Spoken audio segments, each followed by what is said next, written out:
fierce beasts born from 8 restless nights.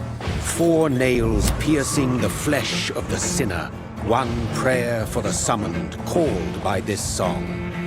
'Tis perhaps the countdown to oblivion for the once proud city of London. 'Tis perchance her inhabitants' last dance alone to face death and pestilence. Confronted by the eerie and unknown, mortals became desperate for answers. A flock's flight makes for an omen, the falling of a star a dire presage. Turning to priests for interpretation when there was no reason to be found. When religion failed, men turned to science. I saw them build such vain cities, crafting machines made for endless war. New questions flourished as old answers withered. What is darkness but lurking sun? What is wall but enslaved stone? What is glass but tortured sand? What is song but a call to arms? What is hate but jilted love? What is life but death pending? Death.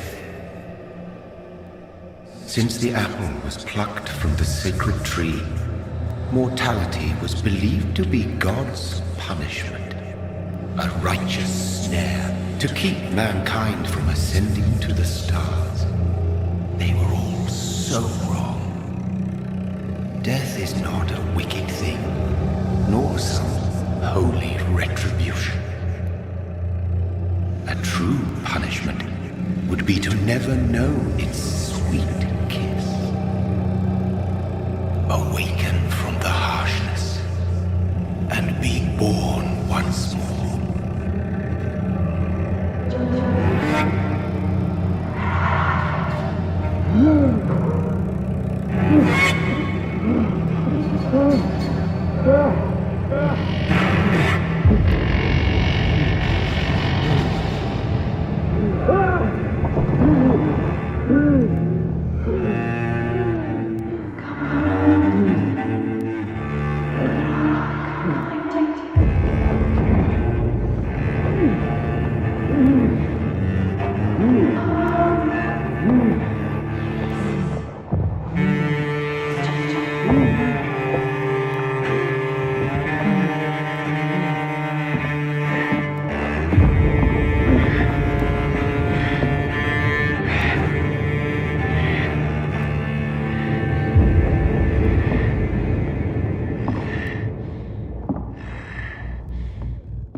Mary! Oh, no! Mary!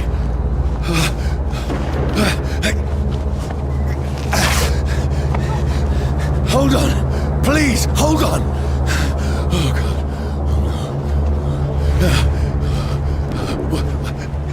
Mary! Mary!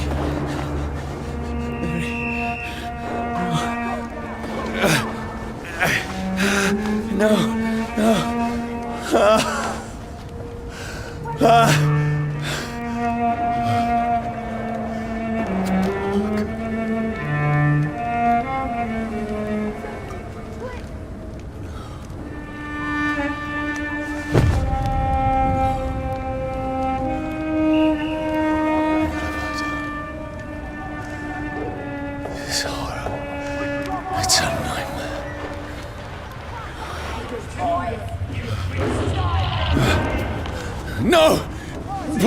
A moment, let me explain!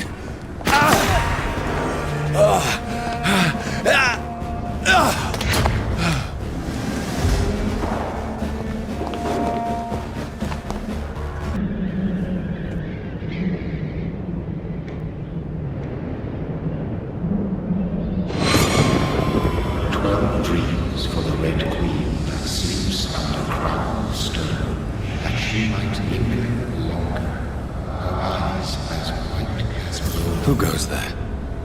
A prayer for the summoned by warring soul. A child born from darkness must take scent of his power. Who's there? Are you referring to me?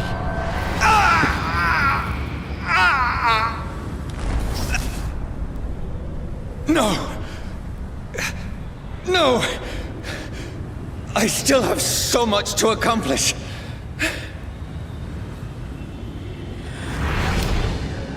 I still have so much left that needs doing.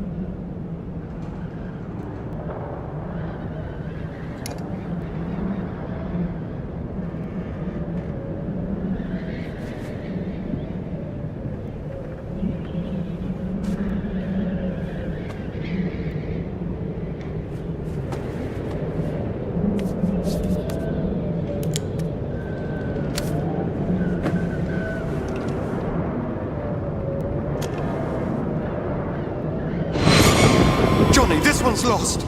We need to leave. And now! No! There's time. I can save him. That's the enemy coming! The orders are to evacuate the hospital! Done. He'll live. And now what? We fight. Killing is a hell of a lot easier than healing.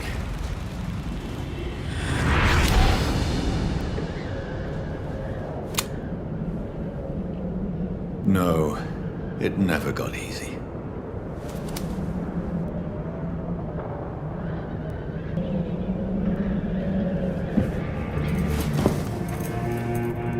This makes no sense.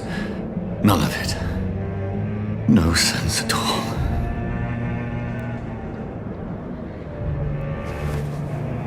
It's a nightmare. That's it.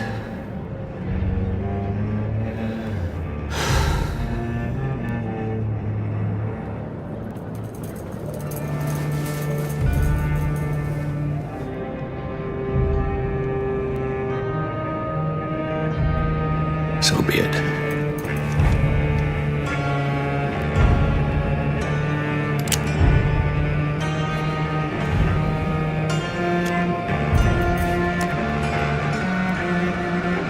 Rational thinking only.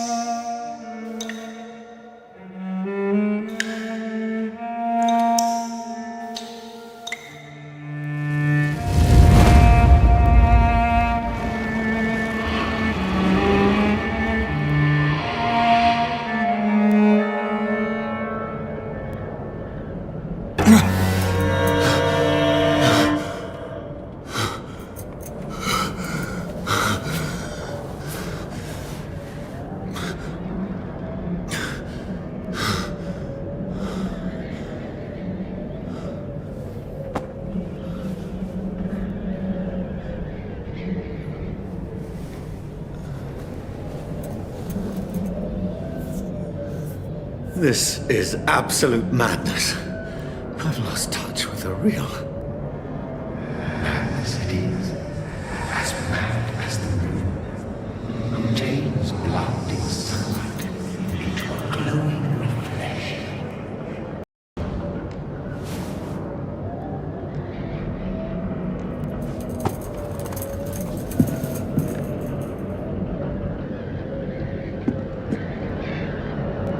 Voice in my head. If I'm not mad, then it must belong to the one who made me what I am. I must find him to understand what I have become. These people want me dead. I need to leave now.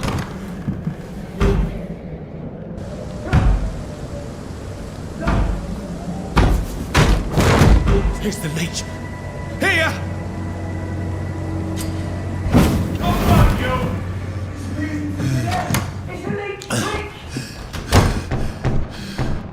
My head's spinning.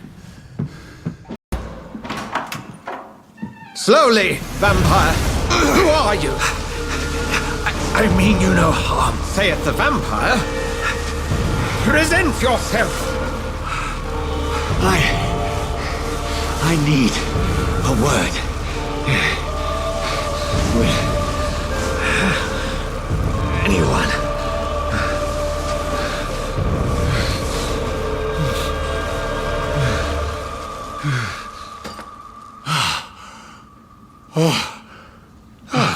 Well, that's something I can do for you.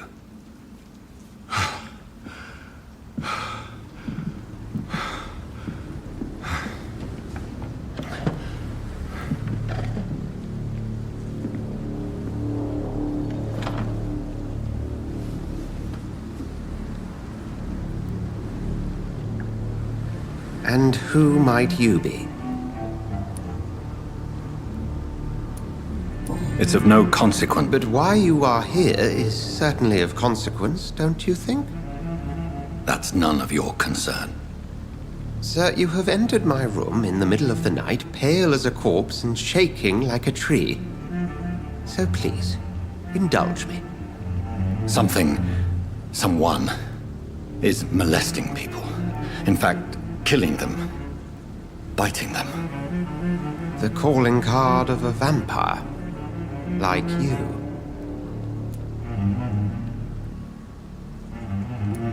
You can't be serious. I'm not a...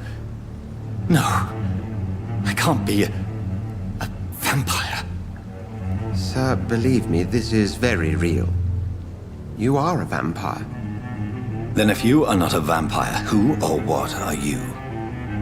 Dr. Edgar Swansea of the Brotherhood of St. Paul. I am performing an independent investigation here in an attempt to understand precisely what is going on.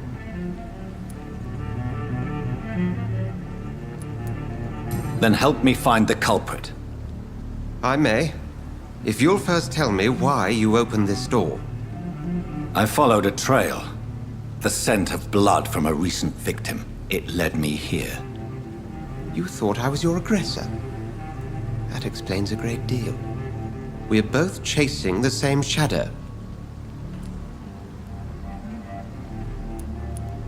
A shadow, indeed. Yet I heard his voice in my head. There was a moment I believed I was mad. You should let me handle this affair. You've no idea what you're up against. No.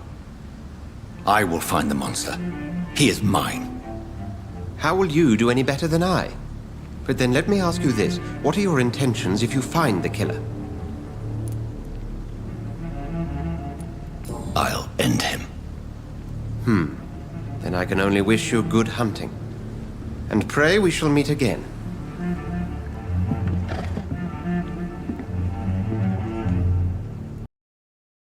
God, not again. William, please stop. Just a sip, I promise. This place reeks of bloodshed. William, my arm. This creature Can't is feel it. bedeviled. I must put it down.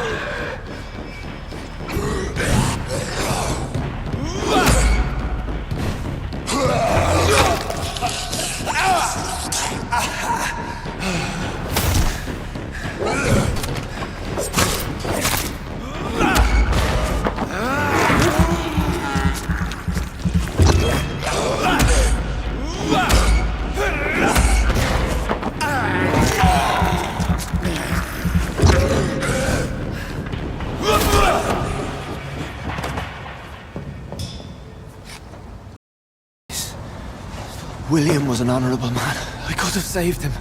Mr. Hampton, are you in there? I knew him well, another lost soul, a kindred spirit. Sir, listen to the sound of my voice. I'm a doctor. You're suffering from shock. I must return to my flock. They'll stray without me.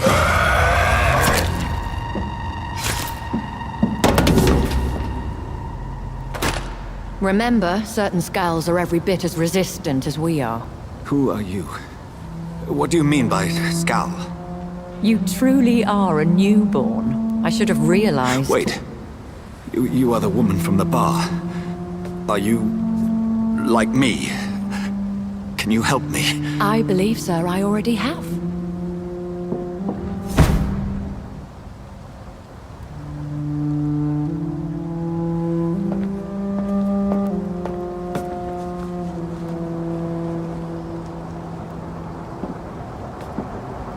By George and the Saints, you've solved the mystery of these terrible murders.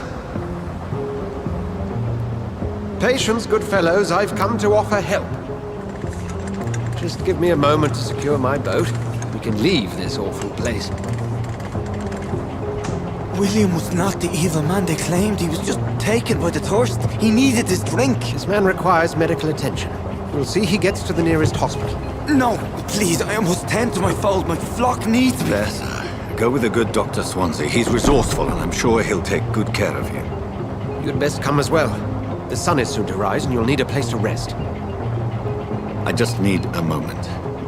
If I can learn something about what has happened to William, I'll be a step closer to understanding what happened to me.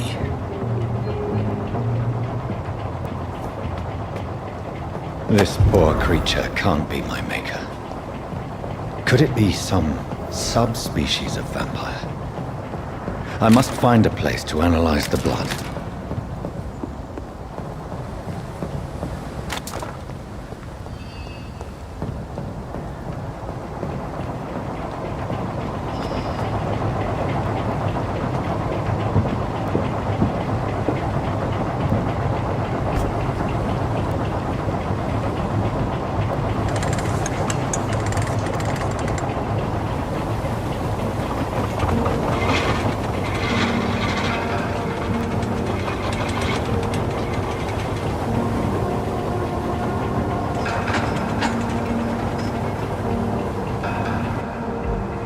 Where are we headed?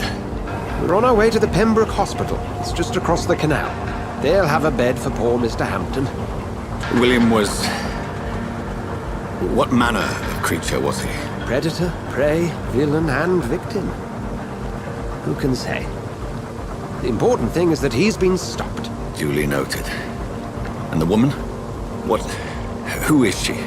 What woman? Oh, don't play me for a fool. You used me to locate that Skal. You must know who she is. And I thought you a gentleman. You shouldn't talk about a lady behind her back, but I will tell you she values her privacy. Were London as peaceful as she appears from the middle of the canal? If only that were the reality of the situation. To be honest, I've always tried to avoid this part of town. Pembroke Hospital is the last bastion between the rest of London and the epidemic. The flu has decimated the East End and the war still rages. Welcome to the front lines of a plague. This is where you work, Dr. Swansea? I am the administrator of Pembroke Hospital. I thought you were here in service of your mysterious order, the Brotherhood of... Of St. Paul's Stole, yes. But first and foremost, I'm a man of science. A physician, like yourself, Dr. Reed. How do you know who I am? No need for modesty. You are Dr. Jonathan Reed, a surgeon of some caliber and renown, if I'm not mistaken. You are correct, sir. I knew it! I had my suspicions. But when you took the blood sample from the corpse of poor William, I was certain.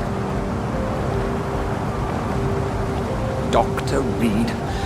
Marvelous. Have we met? I attended 3 of your seminars before the war. I have the utmost admiration for your research. And what a turn of fate. England's most esteemed blood specialist returns to London a vampire. That word, again. From a so-called man of science. I understand. Traditionally, the role of science is to refute myth, but when myth walks among us, the Brotherhood of St. Paul has dedicated its purpose to their study. There's so much for you to learn. Of that, you are right. Well, then let me be blunt. Join my staff at Pembroke Hospital. As a physician. I suspect you'll not find a better post of employment to contemplate your predicament. This is sudden. I was returning home to see my sickly mother. But alas, that was before contracting this affliction. Dr. Reed, take a moment to consider. The post would be for the night shift, providing a good explanation for your absence during daylight hours. You'll be adequately reimbursed and have a place to hide. I even had the forethought to bring some clean clothes. So, what do you say? It seems I have little choice, but yours is a generous offer, so I thank you. Brilliant! Oh, Jonathan, this is one for the book, and the beginning of a beautiful friendship.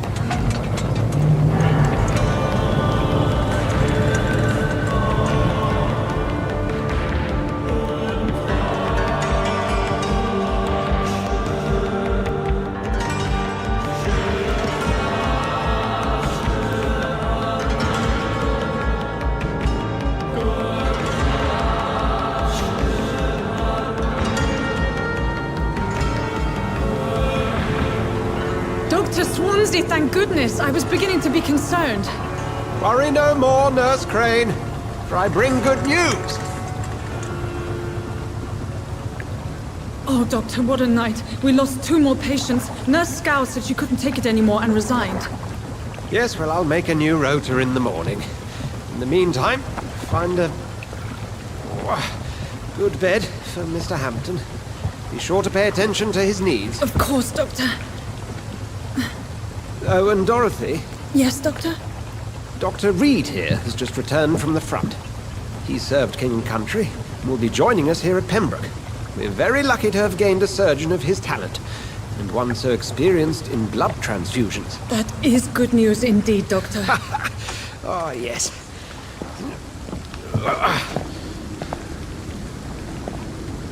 Here at Pembroke, it's not what we have, but what we haven't.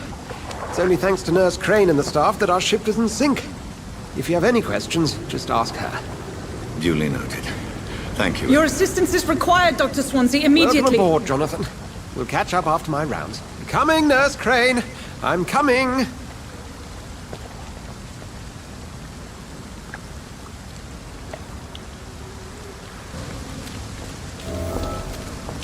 Come on, you bastard! You can do better than that! Nah! It's my turn!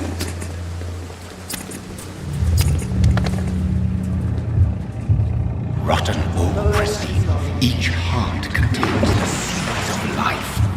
Drink at this river, try it all.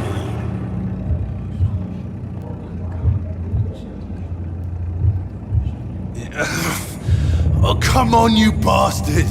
I won't bite! Sir, please. You've lost too much blood. Calm yourself. You think I didn't notice? Stop your staring and get me to an hospital, you arse!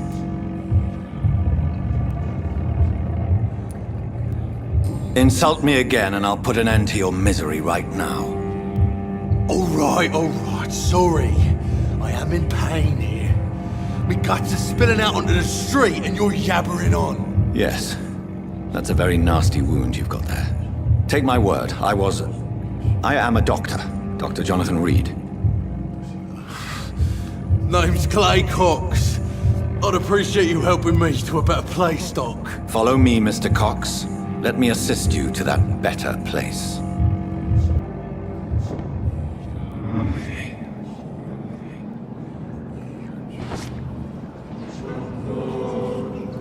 Bring this fading light into the shadows.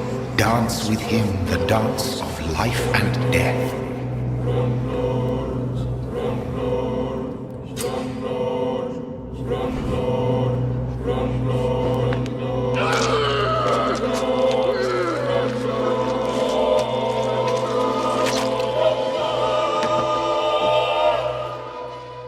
In the back, you bastard! Didn't have the guts to fight me. Fuck you. I'll kill you. I'll kill you.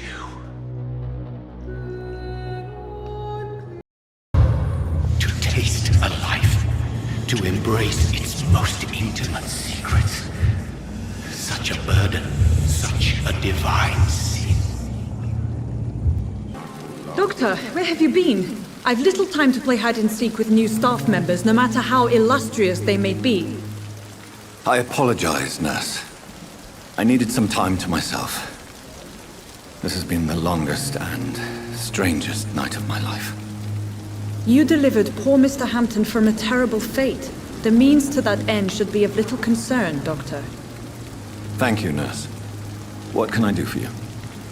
Dr. Swansea insisted we provide you a quiet office. You'll find it on the second floor with your name on the door. Thank you. Nurse Crane, isn't it? Yes, Dorothy Crane. Welcome to Pembroke Hospital, Dr. Reed. Your office has been prepared.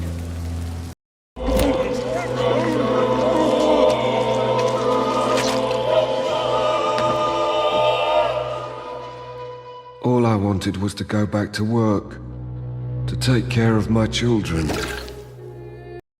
The flu took my dear wife, Emily. I take comfort knowing we'll soon be together again. Mr. Rainfield, that's no way to talk. You're in good hands here, and we'll be up again soon enough.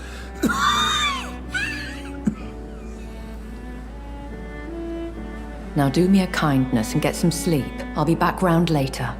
Your words are kind, the blessings of an angel. You're the sweet, sweet Lady of Mercy.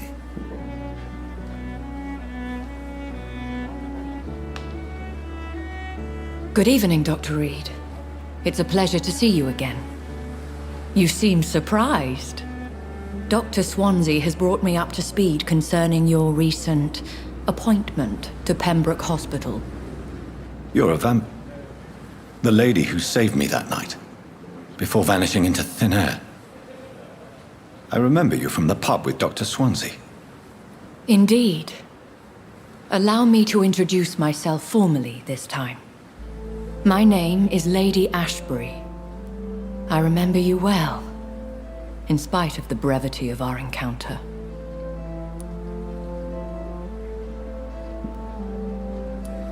It seems I'm the butt of a joke, or pigeon of a con. Dr. Swansea might have told me who I was going to meet.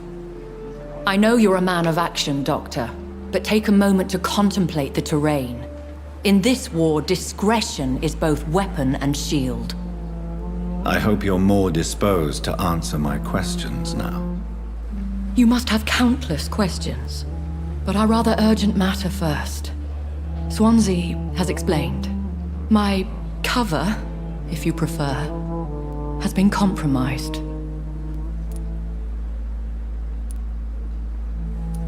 Dr. Swansea has commissioned me to be your agent in this matter.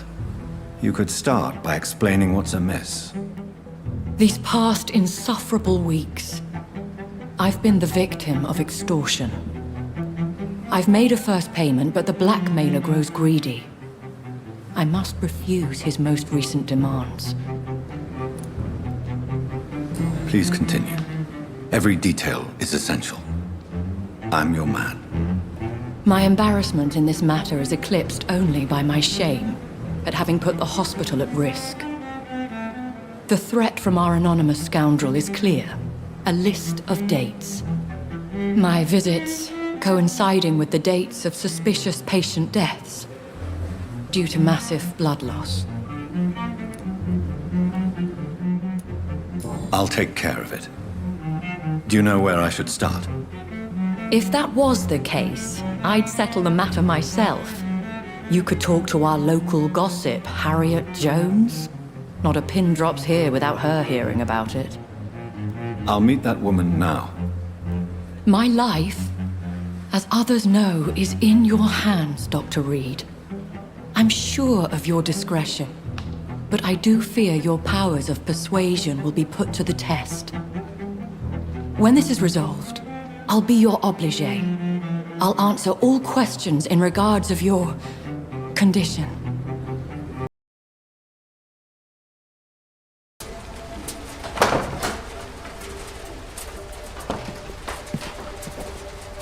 A strange man was at the door with a pass for our medical facility. I refused him entry. Darius, how could you know he didn't need our help? His clothes were too finely tailored to be from Whitechapel.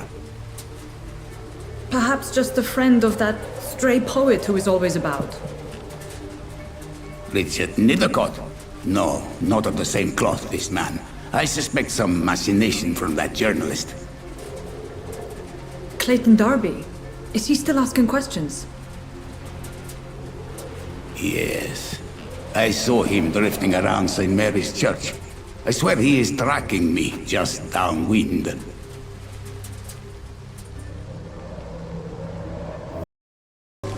Good evening, Benjamin. Can I help you? I'm afraid not, Mr. Reed.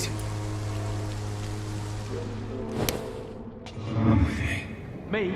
I'll not die in some piss-stinking alley reeking worse than a week-old lavvy.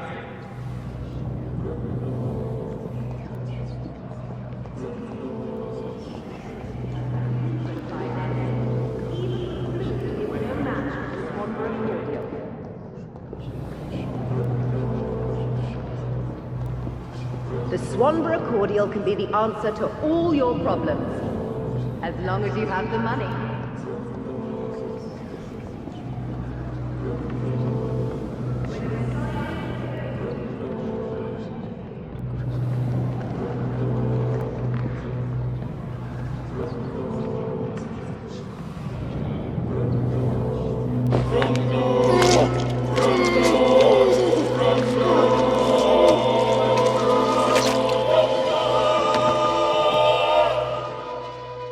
I'm not afraid anymore. I died in this trench a long time ago. Are you all right? The bastard hit the wall next to me. I don't even know if he meant to miss. If you've been hurt, I can help you. I'm a doctor. Name's Albert. Remember it. Now bugger off.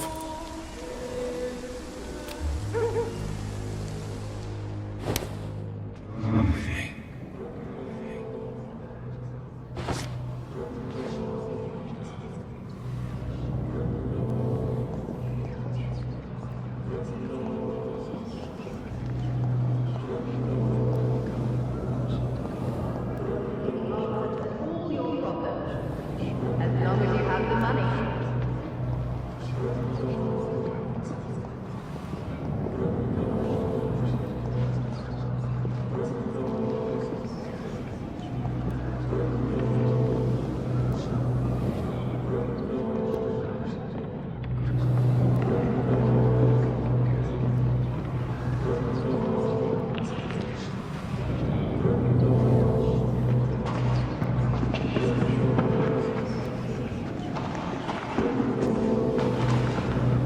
How are you, boy? I'm not your boy, all right? Now piss off.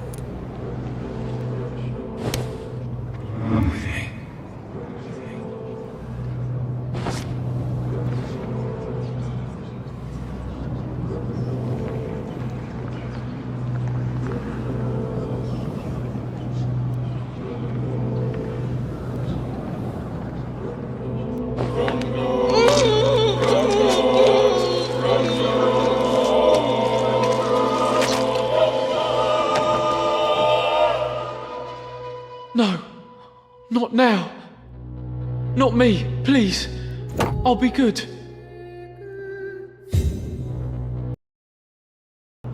So, may I ask you a few questions? I'm not bothered. What could be worse?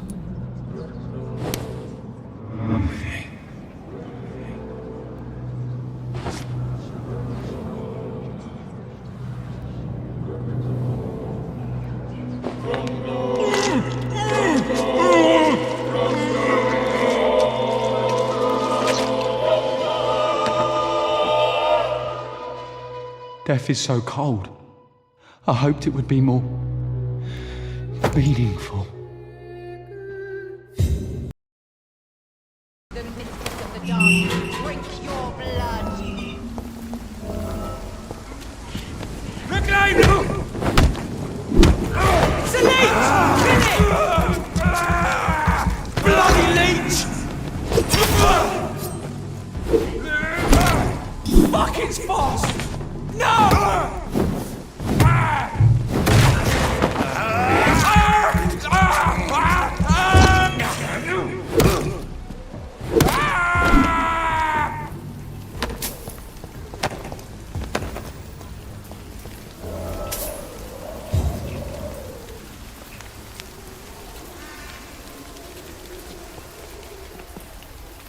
My name is Jonathan Reed.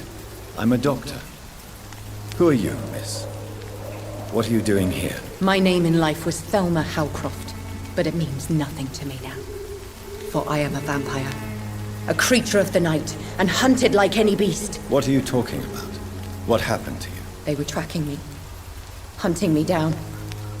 After the death of Thomas, they came to the hospital. They said I killed him. But you're safe now. Those men won't bother you anymore, I promise. Did you hear them? They recognized me as a vampire. I knew it. I knew it.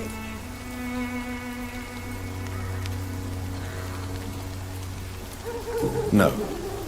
Those hunters would have made a huge mistake if they had killed you. I'm not crazy.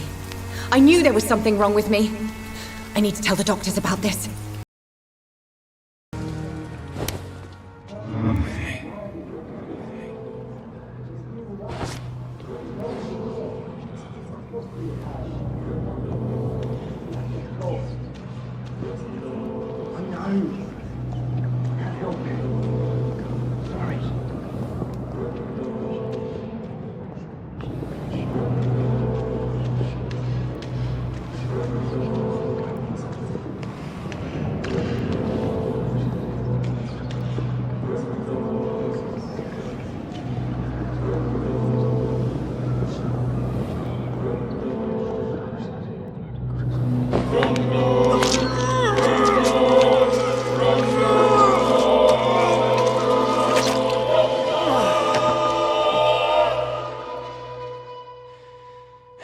Newton, don't be sorry.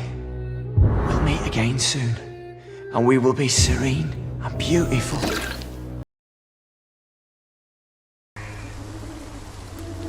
Have you heard of a nurse called Dorothy Crane?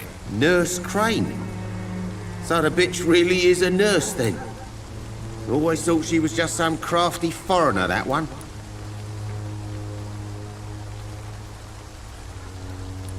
Yes, she's a nurse, and quite a good one. What did she do to gain such notoriety? Dorothy Crane ain't even a real name.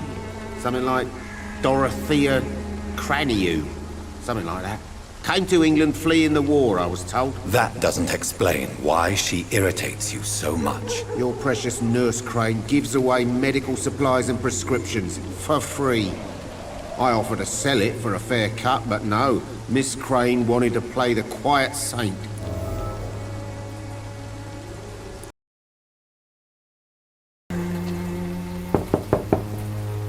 Mr. Petrescu, just 1 minute, please. You again.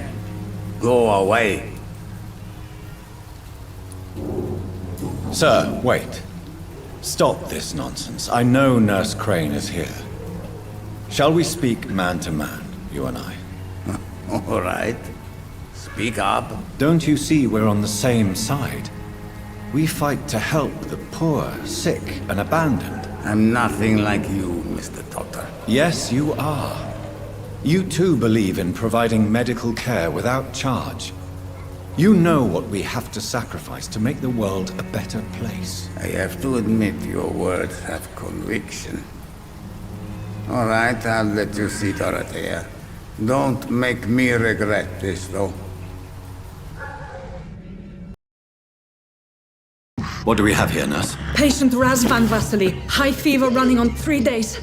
Complaints of dizziness, muscle aches, and head pain. Diagnosed with influenza. Treatment? Aspirin and salicin for the fever and discomfort.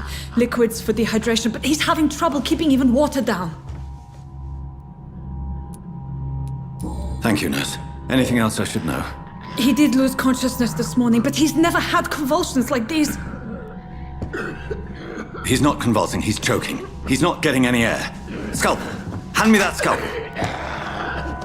What can I do, Doctor?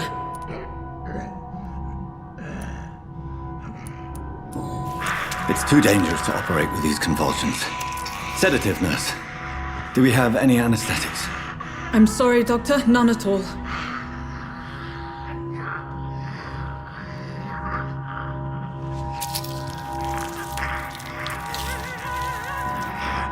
I need to perform a tracheostomy. Short pipe. That rubber tube will do. We're going to cut a passage for air through the neck. Yes, Doctor. He's breathing again, but he's coughing up blood. Internal hemorrhaging. I need to make another incision into the chest cavity to drain the fluids from the lung. Prepare another tube. A thoracostomy? Doctor, we've nothing to fight the infection. We need an aseptic environment. Right then, Nurse Crane. What do you suggest we do? I've no idea. I'm not the doctor. Time is of the essence. We need to perform a thoracic drain. Yes, Doctor.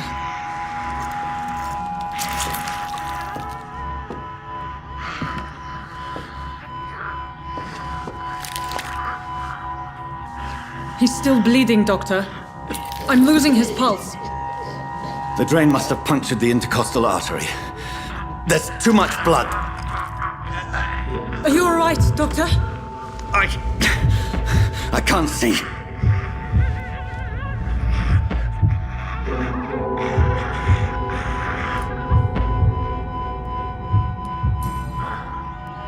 I must first suture the artery. Find the wound. The source of the blood. Needle and thread, Doctor. Good. The stitches are holding. How's he doing? We're losing him. We've lost his pulse. He's dying, Doctor!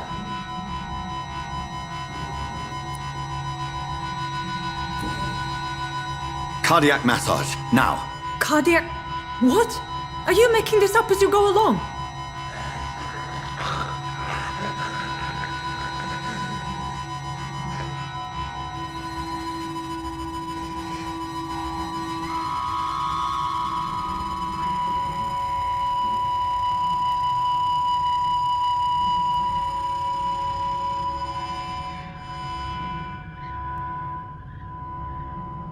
We've lost the pulse. He's gone, Doctor. Nurse, we did everything we could. Truly? Everything you could. Is that how you'll report this in your log?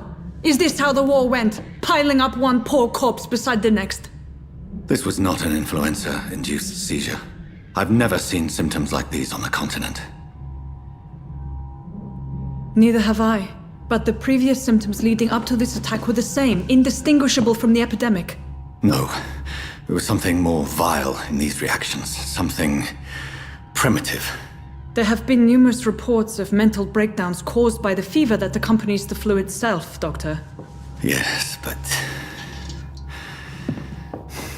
I'd best take some samples of the blood for analysis.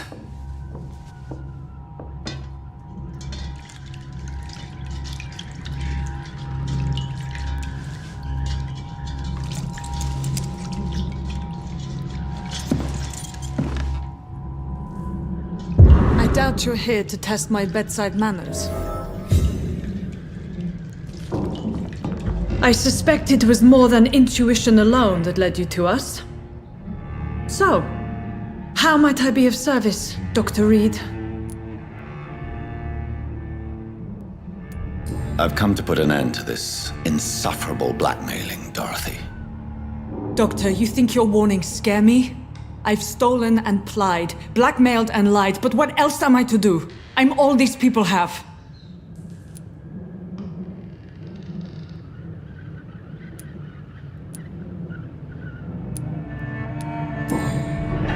You've convinced me of the sincerity of your actions and their noble justifications. But all the same, blackmail is a crime, and it will stop, Nurse Crane. So, are you going to turn me over to the authorities?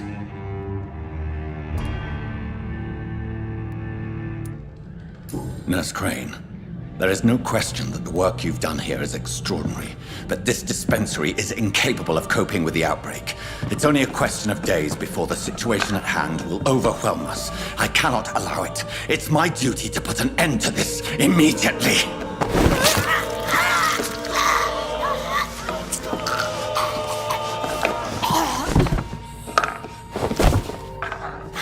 I'm not ashamed. I did what was right. For in the end, I saved lives and you took them. But we had so much in common, Doctor. Don't you see that? Yes?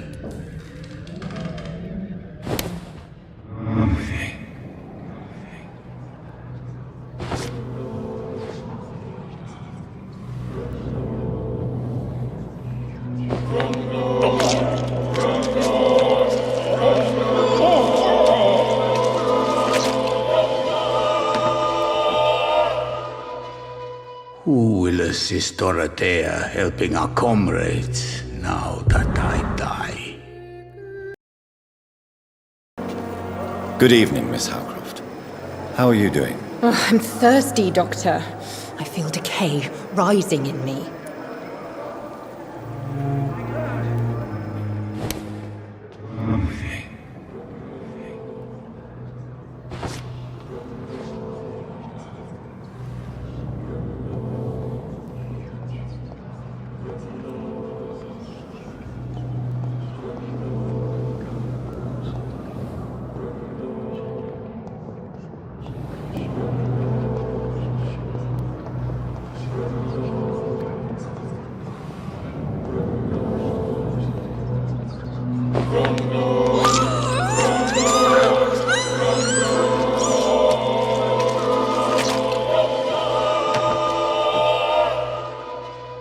Beware, child of the night, for I shall come back and have my vengeance.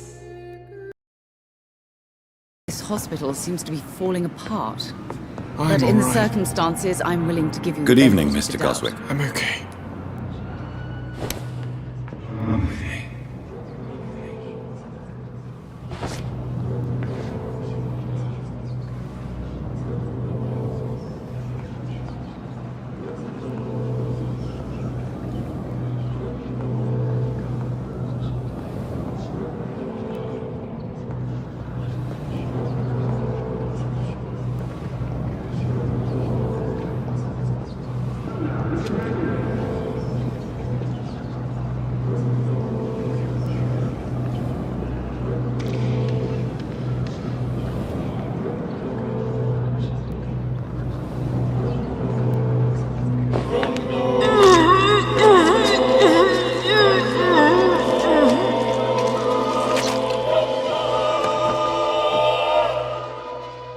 I don't feel the peace I was looking for. Mother, were you right all along? I'm so sorry. I'm so sorry. Good evening, Doctor. How is my son doing?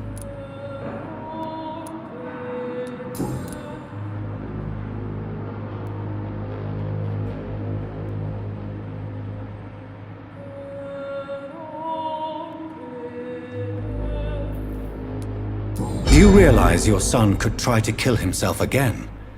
He might succeed next time. I think about it every minute. But I won't stop fighting for my son's future. That's how much I love him.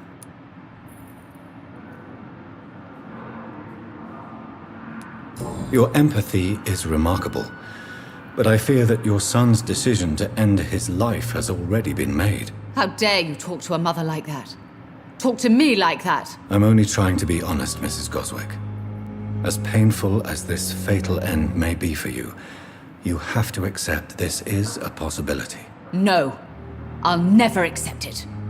If my son was to die under your care, well, you have no idea what I'm capable of, Dr. Reed. I have read your son's suicide note. It was not an impulsive gesture, nor was it his first attempt. He threatened to kill himself a few times before. But I never thought he would dare to punish me this much. Punish you? Why? I've known for a long time he was not happy with his life. But I always hoped he cared enough to avoid making me suffer like this. Goodbye, Mrs. Goswick.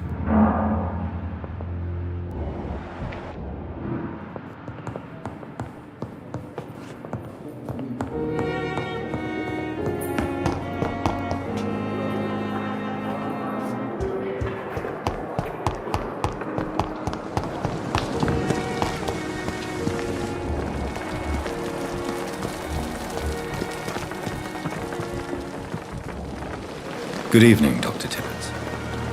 Dr. Reed, any good news to share?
I'm sorry, Nurse Brannigan. I won't witness the great doctor you were destined to be.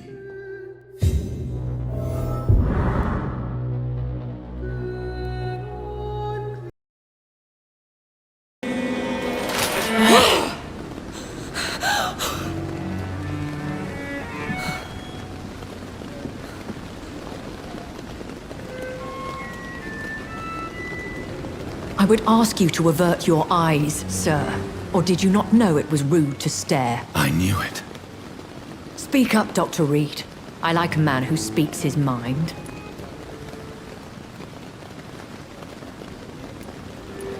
What prevails in the end, I wonder? The desire for blood, or to be of service to man? Spare me your sarcasm, Jonathan. You are but newly born in this world. We are vampires. We live by leeching the blood from weaker prey. We are Darwin's next chapter, his cynical and perhaps ultimate expression. The situation is somewhat awkward nonetheless. I have not been observed sustaining myself for many decades. I have to say I'm a trifle embarrassed. Anyway, I have concluded my inquiries concerning your blackmailer. I see. Please excuse my agitated state. Under normal circumstances, I wouldn't let anyone see me in this condition. The case is closed, permanently. You will not be bothered anymore by the woman. And who was this woman? If you must know, she worked under my employ as Nurse Crane. But I'll wager that's not what will be written on her gravestone. You killed her? Is that what you consider discretion and diplomacy, Dr. Reed? I did what I thought was best, and acted accordingly. You will learn that trust is a rare and precious commodity in the Immortals world, my young doctor. And your actions have not induced me to offer you my support.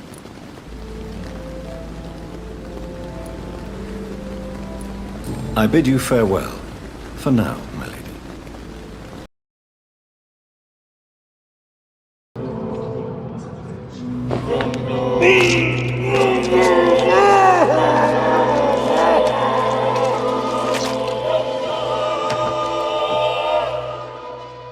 Pippa, my princess, flee away while you can, for all is lost. Evening, Edgar. Could I get your professional opinion? Please speak, but I have something important to tell you. This strain of flu, it's very different from the one I saw in Europe. It's downright peculiar. Really? What makes you say that?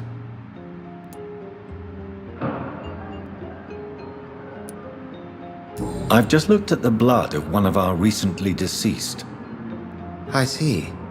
Do you have anything more to go on? This disease spreads and looks like the Spanish flu, but its effects differ greatly. The London strain is different from the continental one. This is very interesting. Did you find something else? Yes. Unlike the flu, the infected begin to show an increase in outwardly aggressive behavior. More than simple agitation. Once docile people become violent. You mean like rabies? Is there a chance we could create a vaccine, Jonathan, like Pasteur? By the stove, that would be smashing. There's a lot we're not seeing here. But it is spreading, and quickly. If we don't act, the whole city could be lost. But Jonathan, we've a fantastic opportunity sitting right here in front of us. A weapon of choice. What on earth do you mean? Why, you, my dear boy. With your expertise and your blood, we could isolate the properties that course through your veins. Think about the possibilities.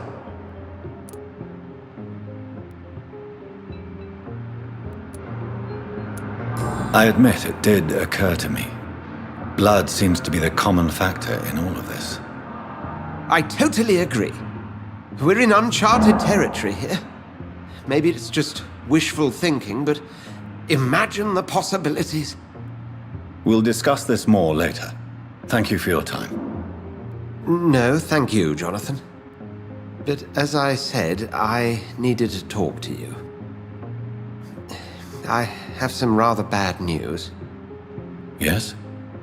I'm afraid it's your sister. My sister? She's to be buried this evening at Whitechapel Cemetery. Your mother published the obituary this morning. I see. I'm sorry, Jonathan. Please accept my condolences.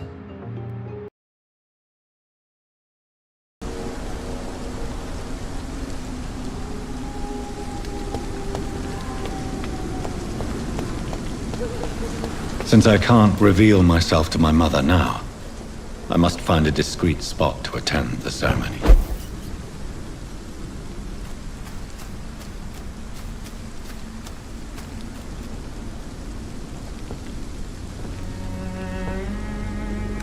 I am the resurrection and the life. He that believeth in me, though he were dead, yet shall he live. And whosoever liveth and believeth in me shall never die. We commend unto thy hands of mercy, most merciful Father, the soul of our sister departed, and we commit her body to the ground. Earth to earth, ashes to ashes, dust to dust.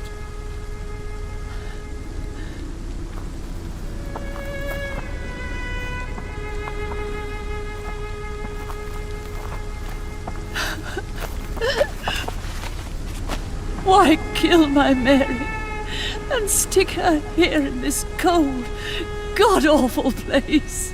These are the legal requirements for the epidemic, madam. Oh, Avery, I feel so tired. Please take me home. Yes, madam.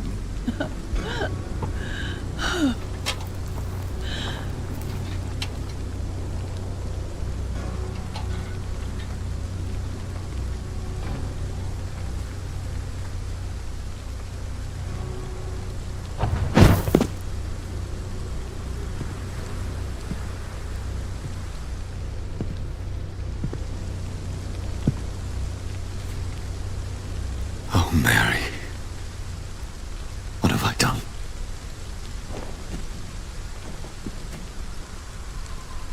If I could only change one thing. One thing. This is a nightmare. Jonathan, there is nothing you can do but accept it.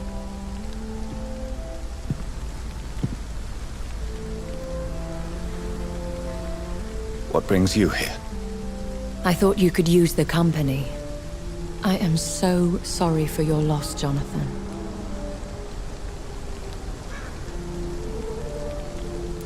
A vampire, crying over the death of a loved one. It sounds like a bad joke. No, Jonathan. She was your sister. And the pain of her death, the hunger that killed her, will stab at you for years. It's important to cry for those you love. She had been scouring the most dangerous parts of London in search of me. And it led to her death.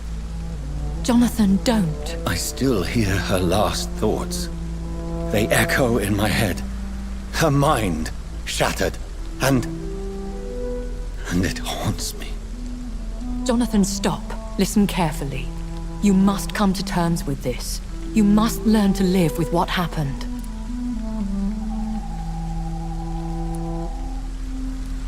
How can I?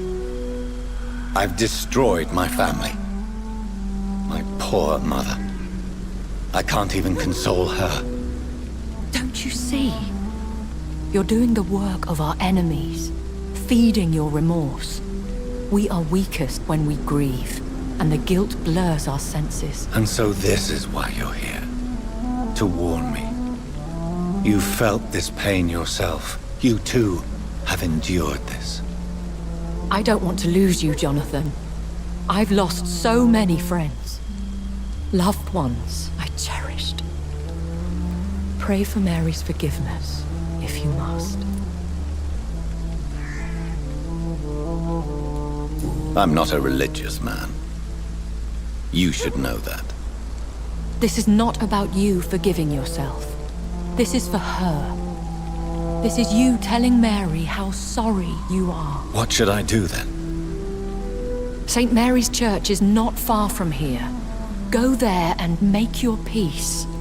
Find the solace you need. My lady wants me to confess. No, Jonathan. It's you who wants to confess, I think.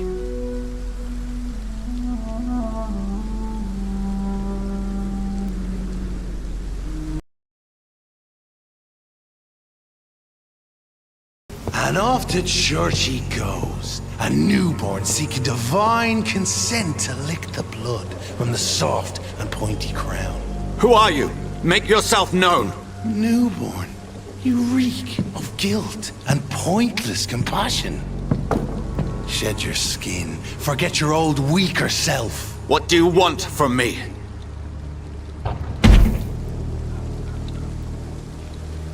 Ascalon does not approve of lone wolves who bring unwanted eyes to our pastures. So your name is Ascalon? Ascalon's will is vampire law. Learn them, abide by them, or I shall return as your judge and jury.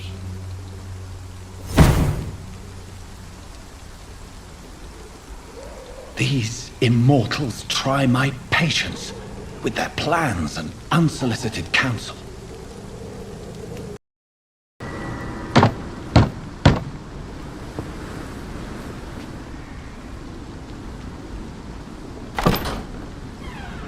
Yes?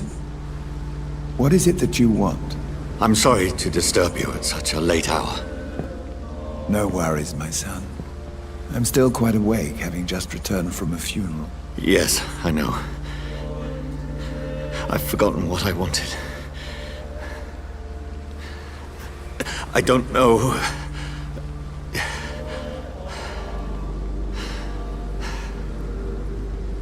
May I help you, child? You seem somewhat perturbed. I haven't the strength to cross the threshold. I wish to pray, to cleanse my soul. The church is shut by order of the bishop. But I'm still the vicar of St. Mary's, if that is any use to you, my son.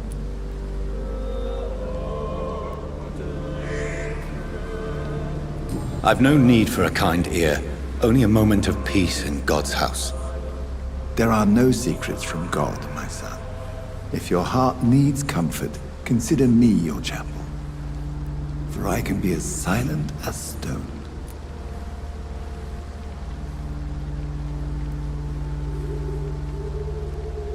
I've told you once, this is a private concern. Your eyes burn with rage, yet I see the pain that lies beyond. I am here to lighten the burden of all God's creatures.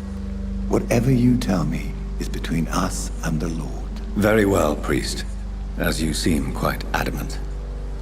Open your heart, my son. Tell me what burdens you. With whom do you wish to speak?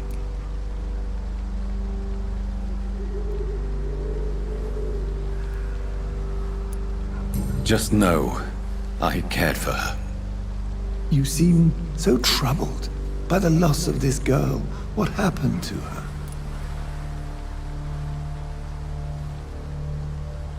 It was an accident. A terrible, terrible accident. I see. And how are you feeling, my son?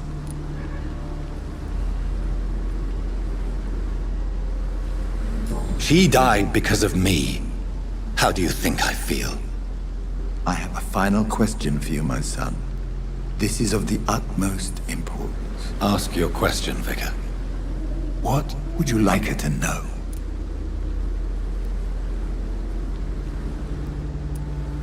I'm so sorry, Mary. I promise to find who is responsible for all this. I'll put an end to this horror. You have been heard, my son, and your burden will lighten if your words are sincere. Go in peace now, and live your life in the way she would have wanted.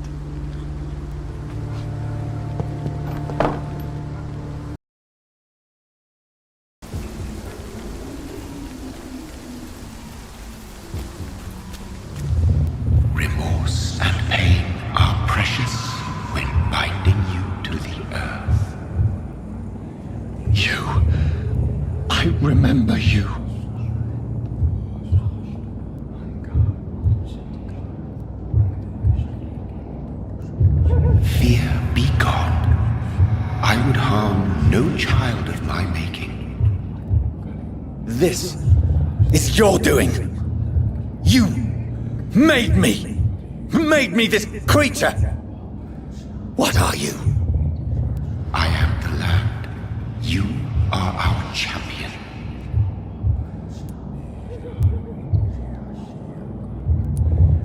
Tell me what you are. I am the whitened bones and blackened soil. The land made blood coursing through thy veins. What is it you seek? This age is sickly. An ancient poison, an older rage, brewed in a cauldron newly forged. This has something to do with the epidemic. Seek truth, my champion. Defeat the serpent of knowing with iron spur.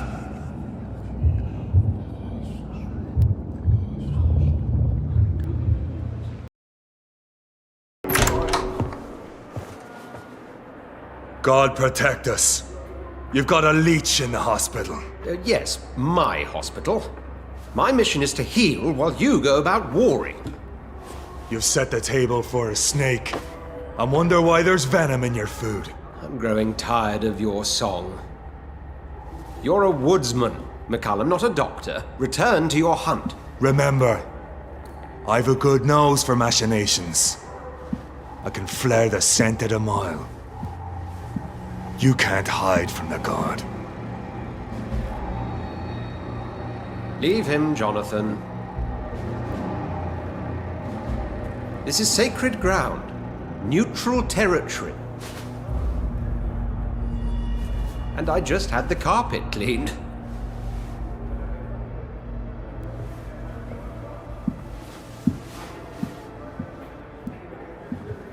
By the sacred stole, this is very bad news. Bad news indeed. What happened? The hospital has been attacked. We have injured patients, at least one dead and several missing. This has spiraled out of control. Even the most infirm are asking to be allowed to return home.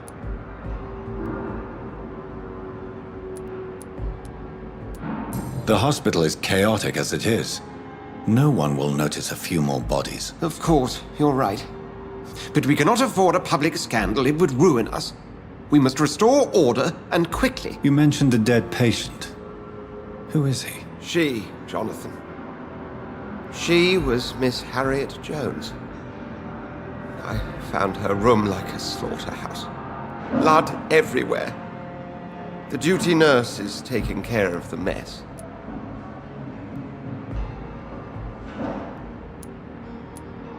You want to restore peace in the hospital again? Jonathan, please, I can't rely on anyone else.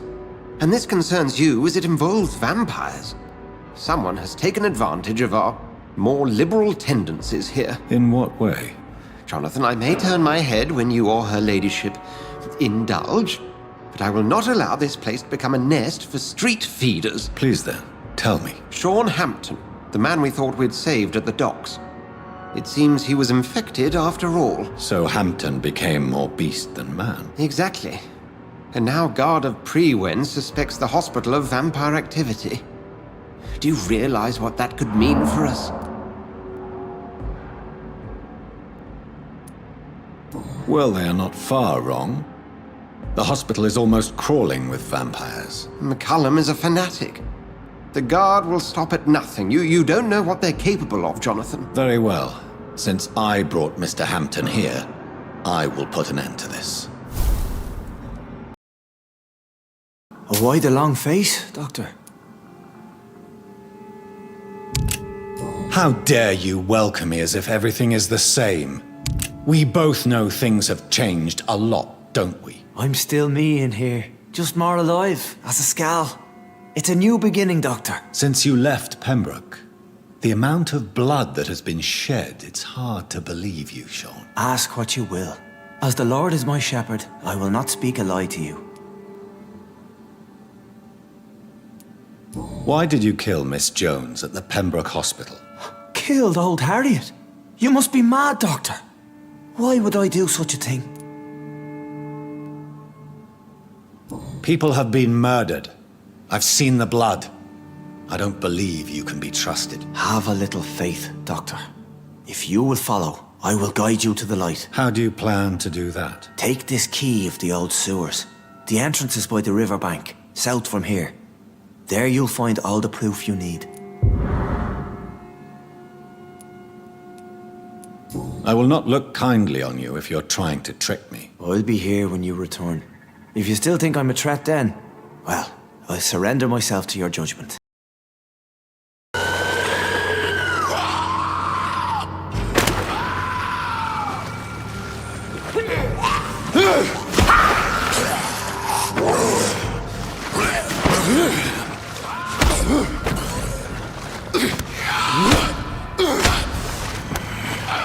These maggots have escaped the wrath of Ascalon for too long. It is time to purge the sewers of their filth. You again! The one they call the sewer dog. Hold your tongue, newborn, or I'll crush you like a maggot. You've let the beast consume you. Finally! A touch of lucidity. You shall learn to respect my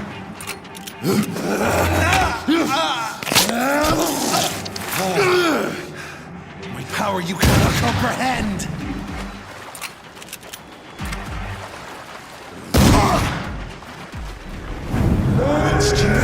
I'll slaughter these scalds while singing your name!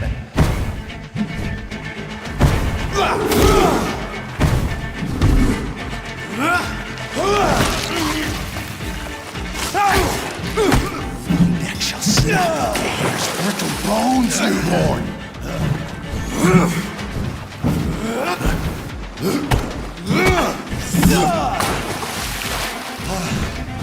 And thine shall be a fair skull to adorn my mantle! I shall tear them apart and spill my blood to the pissing well! Your blood is now mine. I shall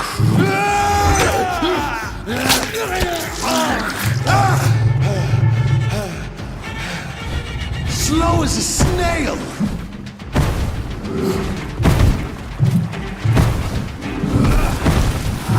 Challenge the dictates of Ascalon!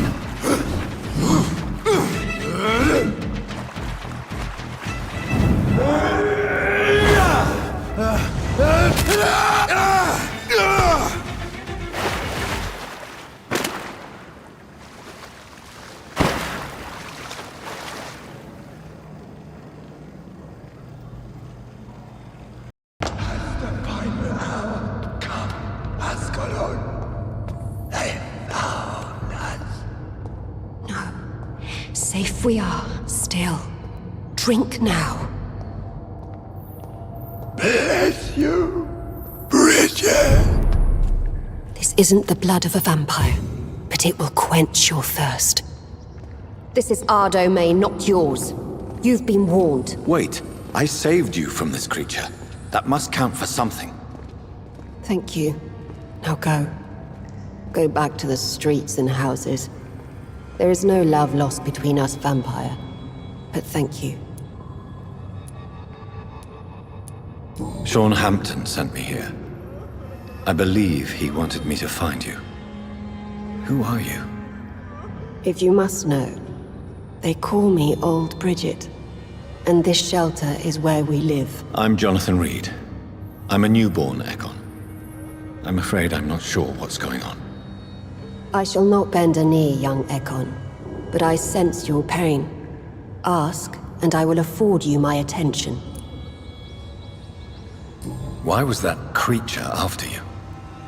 Fergal is the blunt instrument of the Ascalon Club. His masters would see us dead or turned into slaves if they had their way. What of this Ascalon Club?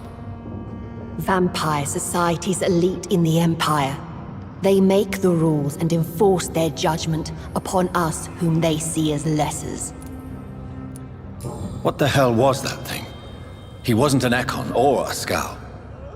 They are known as Volkod, an ancient offshoot of Immortals. Blood drives them. enrages them.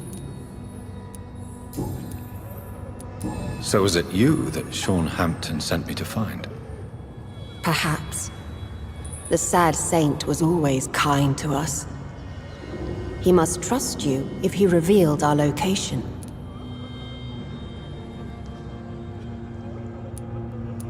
The guard of Prewan is hunting him. He is suspected of murder. The Scars have always been hunted by humans and vampires alike. I teach them how to survive against the odds. Sean killed a patient of mine. And that's just one of the murders he's being hunted for. If you refer to Harriet, she is now among us and under our protection. Harriet Jones is alive. That's it. That's the proof Sean wanted me to find. I must talk to her. No. Harriet is not alive. But you can speak to her. I must warn you, she is fragile and may not receive you warmly. I don't understand. She is filled with bile and hate. Her mind is sharp as a tack, but her body is so weak. I've never seen its like before. She is resting in a room on the far right of this hideout. Thank you. I will bear that in mind. Hello, Harriet. Do you recognize me? Yes, you were from the Pembroke Hospital. The young doctor. So full of secrets. I have so many questions I need to ask you, Harriet. If you would. I love questions. As for the answers, you may not like them. I have a question of the utmost Questions, questions, questions. The good doctor, always searching for answers. Do you remember what you did after leaving the hospital? Did you kill anyone? First, a question from me. You answer first. Very well then. What do you want to know? Are you like me? Are you also dead? No, I'm not, Harriet. I've no taste for revenge, nor do I enjoy the suffering of others. I like what I am. I truly do. I relish the pain that courses through me. I know you fled the hospital with Sean Hampton. Did you or Sean kill anyone in your flight? Anyone? Try and remember. I will not lie. I wanted blood, and I wanted revenge, and Sean pulled me from it, brought me here instead. But the shadows heard my prayers. The shadows killed that bastard. Shadows? Tell me what you saw. The shadows, they heard me and answered. Something in the deep darkness, quick, deadly. It asked me if I wanted revenge. I answered, yes. And these shadows, this presence, do you still hear it? Was it a vampire? Did Sean see it? It spoke only to me, and now it is silent, but it is born of hatred. And it will kill again. And it hates you, Doctor. Oh, it hates you. What makes you say that? It whispered your name, Dr. Reed. It wanted to know who you were and where you went. Questions about me? What did you say? Nothing, Doctor. I said nothing. There was nothing it didn't already know. Oh, I'm tired now. Let me rest. Have you found the answers you were looking for, young Ekon? There is too much left unanswered. So many questions. Get to know us. Spend time with us, and I may be willing to answer more questions. What manner of creature is Harriet? She is different from everyone else. I really don't know. I'm not even certain she is a skull. I've no idea as to what blood made her. What is a skull, in fact, in your honest opinion? The progeny of a vampire, disavowed by her maker. Perhaps a fruitless branch of a noble tree. A word used to enslave us. I cannot say. You mentioned that vampire blood has tremendous potency. You believe it to be stronger than your own? The vampire's sweet blood. That rich, dark wine that we crave. For it made us, and it can sustain us. I thank you for your time, madam. I must go back to Shornhampton now. Your kindness has been ample payment, Egon. To protect us, I'll close the access to our hideout, but you can use our shortcut to reach Mr. Hampton's shelter. Just follow the arrows. Thank you, old Bridget. I hope we'll meet again.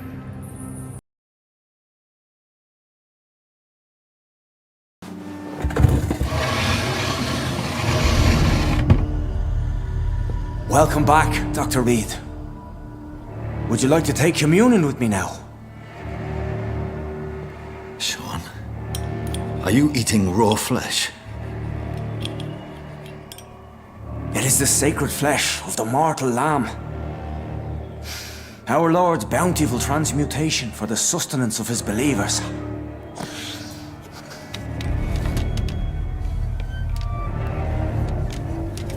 Thank you, Lord. I am your most humble servant.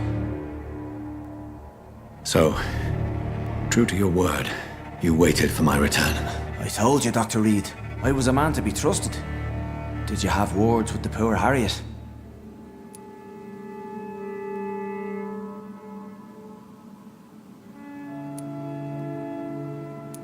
You're harboring monsters under the beds of your clients.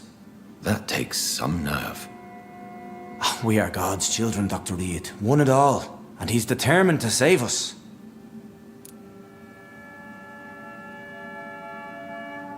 Harriet, Miss Jones has been behaving in a most violent manner. She's going to need special attention. That's precisely the reason I brought her here. To meet old Bridget. She's the guide Harriet requires. Harriet is possessed by her hatred. You cannot let her roam free. She's dangerous. She has joined her own kind, Doctor.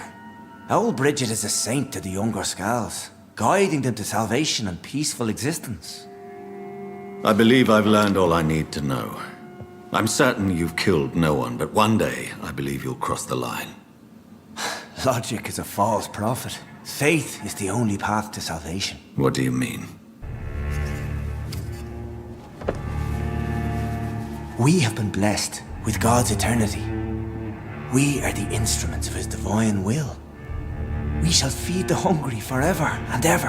Amen. Let's simply agree that all are one and the same. In death, I mean. Give yourself over to God, Doctor. Expel your urges and kneel before the Lord in praise. These urges.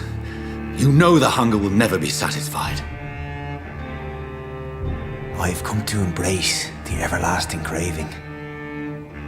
I have sworn to feed only upon the flesh of the dead. It is now my sacrament. Take, eat. This is my body. So saith the Lord.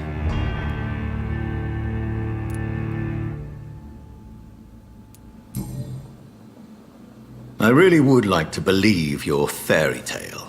The good ghoul feeding upon the flesh of the dead. But I'm all out of innocence. Do you question my faith, Dr. Reed? Do you remember William? Oh, how his admiration for you was exceeded only by his hunger. May his soul rest in peace. A night will come, and you will suffer the same hunger. Someone who trusts you completely. A friend will die never to wake. You confuse your voracious appetite with my itchy hunger. I would never kill a friend, nor an innocent. I believe you've discovered our defining difference. No! No! I did.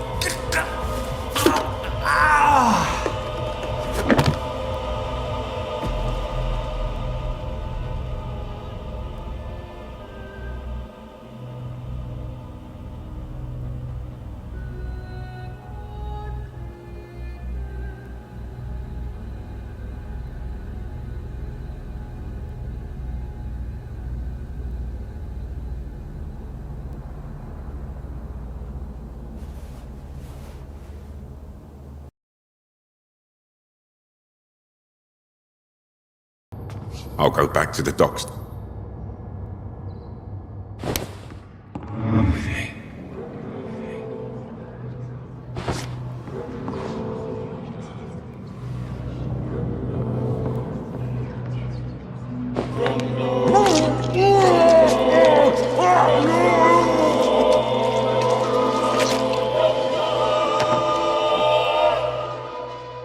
Forgive me, Jack.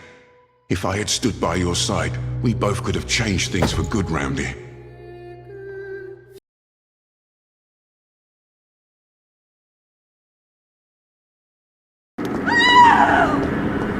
Another corpse thrown in the streets. Someone's playing a very...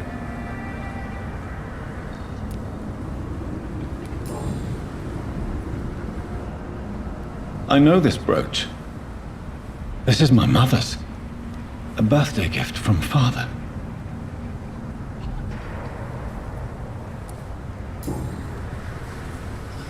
"29 Pretty Orchard Street. That's near Poplar's district. Why would this man carry off my mother's brooch? I must go there.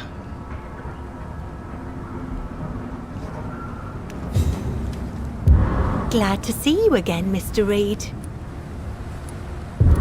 Did you see what happened? No. I was coming back to the shelter from work when I heard an awful scream, and there was this man, dead, just in front of the building. You saw nothing at all? No, I told you, just that awful woman's scream. A woman scream? Are you sure? Of course. It was terrifying. I thought it was my sister, so I ran. But it was a man I've never seen round here before.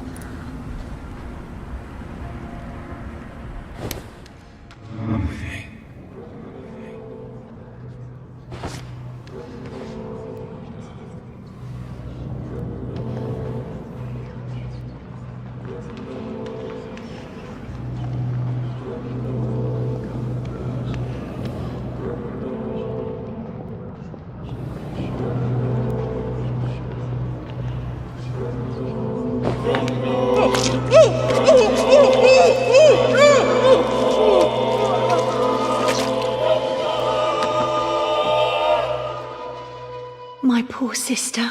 What will happen to her now that I'm gone? Giselle, I'm so sorry. You again? What do you want? Did you see what just happened? No, I didn't. And I don't care. Really? Why is that? Because this sexist pig is one of the 4 men who blacklisted me. Good riddance, if you ask me.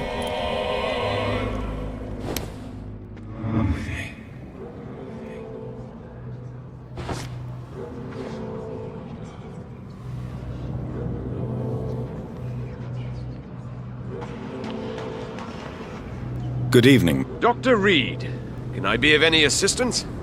Have you noticed anything suspicious lately? Goodbye.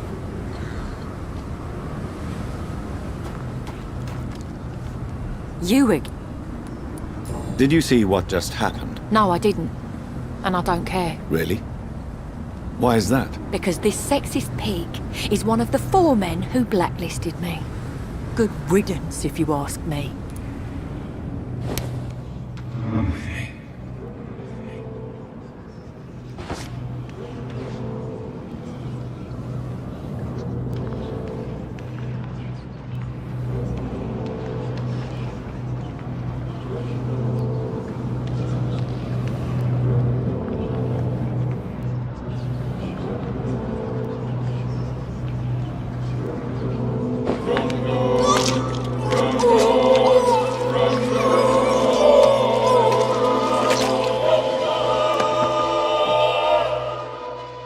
What a waste of life. I only managed to be hated by all the people I loved. Good evening, young man. There's no need to call me that, Dr. Reed.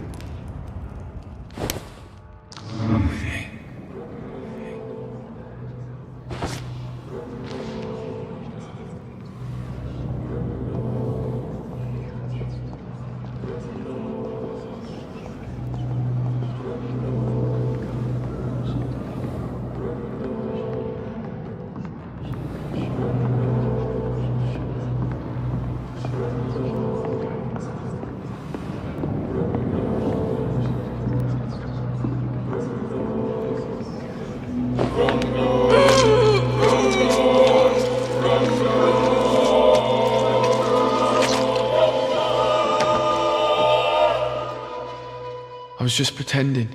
I caused no harm. I could have taken good care of that old lady.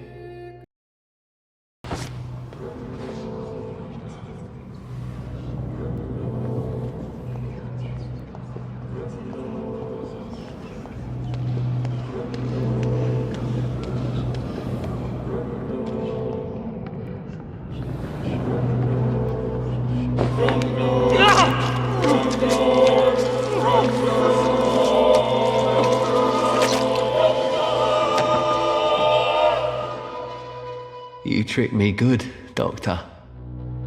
Tell me, who will take the blame for your murders now that I'm dead?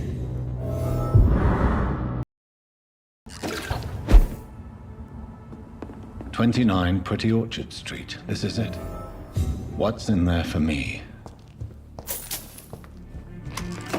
There's been a fight here.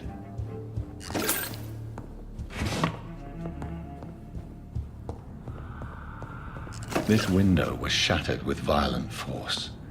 Someone's been pulled through it and dragged through the street. Who could have done that?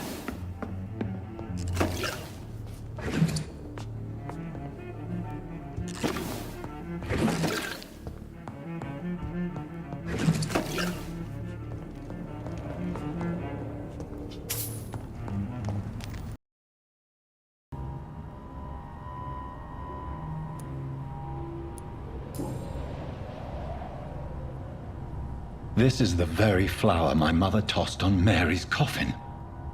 Someone is targeting my family.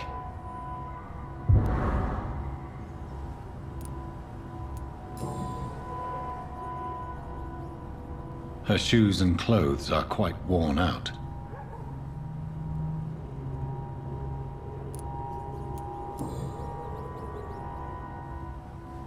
Only a golden watch in her pockets.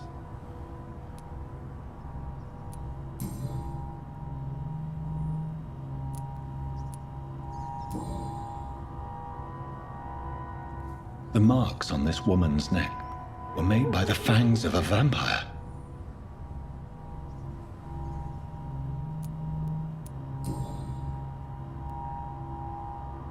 Only a golden...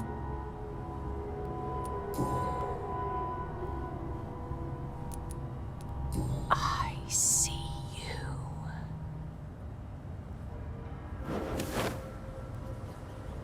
Right then. It's a sick game.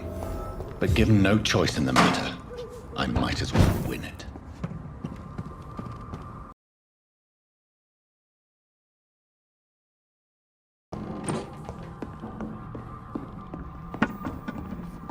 Jonathan! What was that?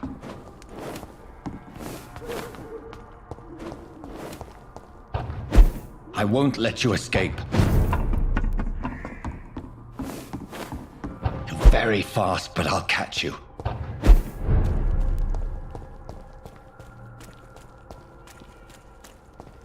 They've all been butchered.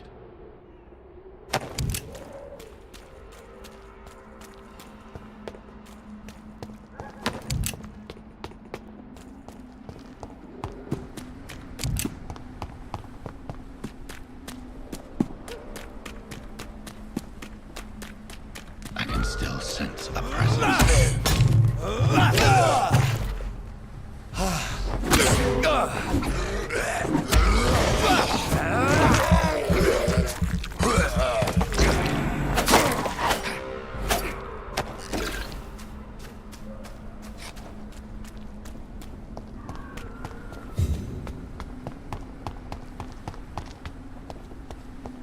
Come to me.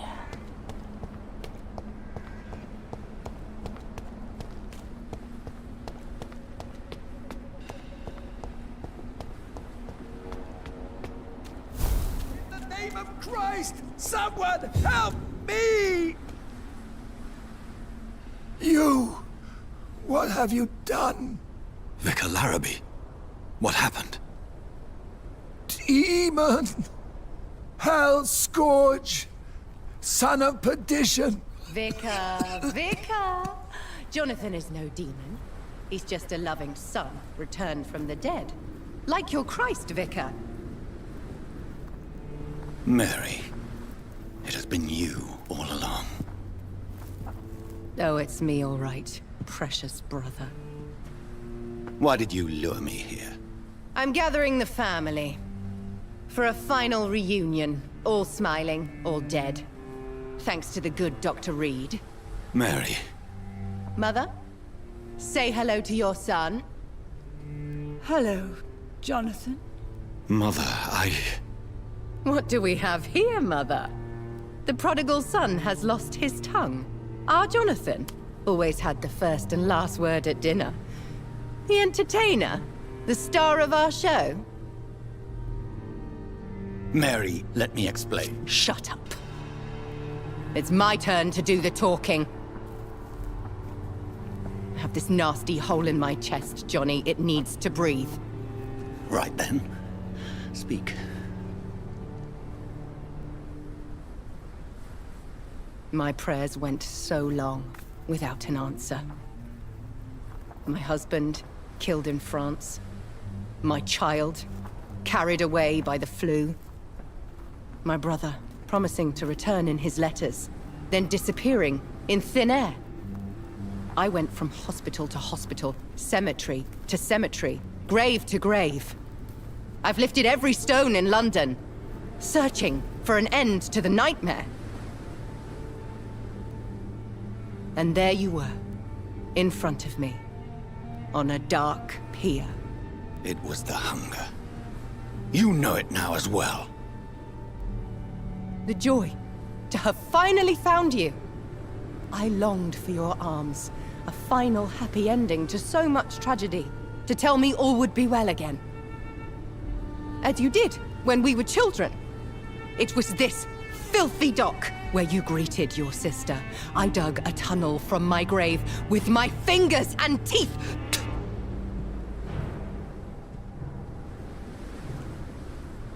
Mary, I had taken your life before I realized it was you. I tried to kill myself.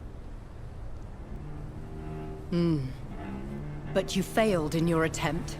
We cannot die, can we? We are a plague. I've watched you, Jonathan. You pull the strings and sever them. I've done what I had to do. I did not choose this fate. But I will have my answers. Ugh. There are no answers, Doctor. There's nothing left but pain and lies and treachery. Mary, wait! Time to go, Mother. Give my regards to my son. No! No! No!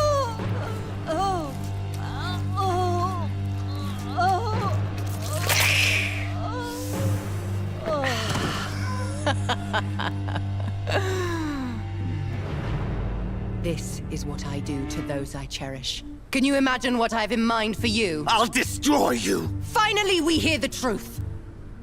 Dr. Reed, admit it. You're a monster who takes joy in killing, who relishes the chase, the secrecy of it all. I'm still a scientist. I shall find a cure for this madness. You lie to yourself. Confess your sins. Over the slaughtered corpse of our mother! Are those tears, brother dear? Your heart still bleeds with emotion. My dead heart has dried. You are mad. Oh, so that's what I am, Doctor. Mad? I was beginning to wonder. I've been hearing voices, one in particular. That of my dead brother. This is the reason I must kill you. Not for your betrayal. Not for our poisonous kiss. Not even for the lies you tell yourself. No. It's so that smooth and wicked voice will stop ringing in my head! I cannot let you kill again, Mary.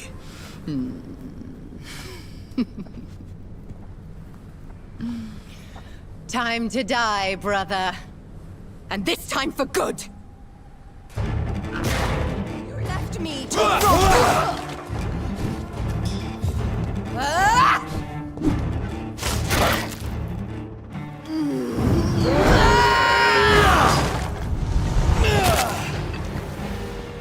I'll do to you.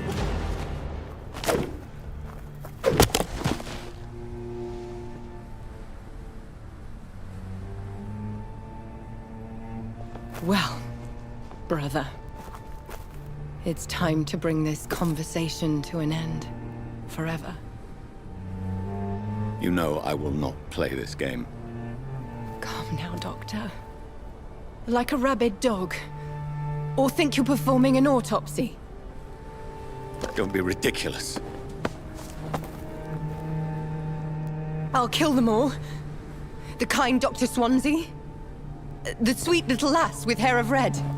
I am the Harbinger, bringing your punishment. Mary. Don't you see? This is not me. Flesh that never ages. All nightmare, no dream. Bring it to a close. Let me sleep.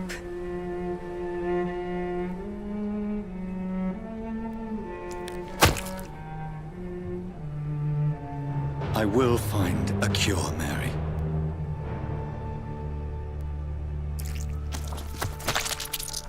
I swear it. Then, at last, I can forgive you.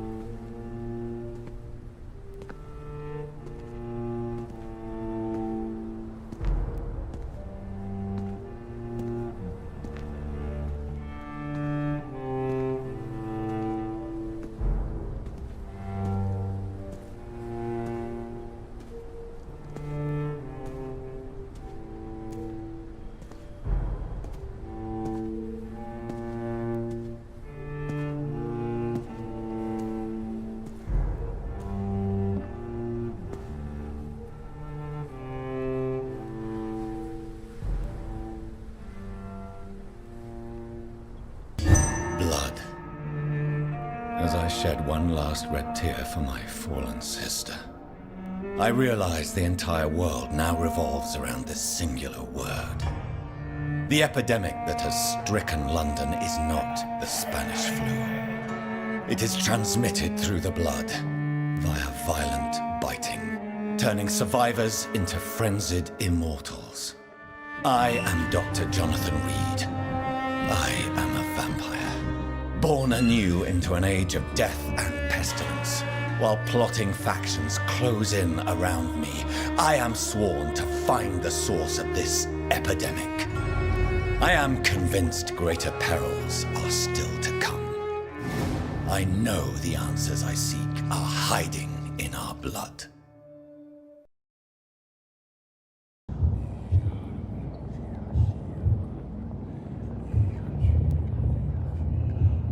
You must prepare, child, for the earth is bleeding and the harvest is upon us. Stay away, whoever you are! This is no time for petty quarrels, my champion. Can you not hear? The famished queen has awoken.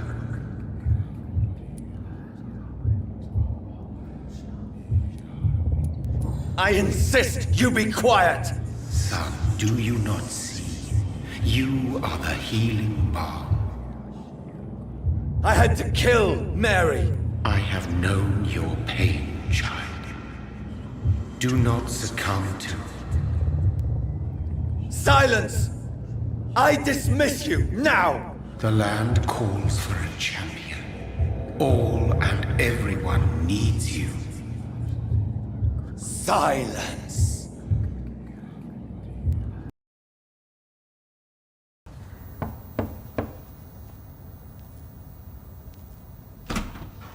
Dr. Reed, welcome. How are you? As good as one can be, considering the circumstances. Yes. Death and affliction seem prevailing themes of late. Please, come in. We have much to discuss. I hope I haven't disturbed you. Not at all. Actually, I was counting on you visiting me tonight. How strange, this painting. Beautiful, melancholic, yet with a haunting dignity. Indeed. A long time ago, a friend asked me to paint this for him, but I kept it in the end. I did not know you were a painter, my lady. There are many things you do not know about me, young Ekon. Why do you continue to mock me? Please excuse my behavior, Jonathan. I tend to tease my friends when uneasy. What is bothering you, my lady? Your letter was quite alarming. We will talk about this in a few minutes. For now, I would like you to tell me about yourself. How have you been since we last met, my friend?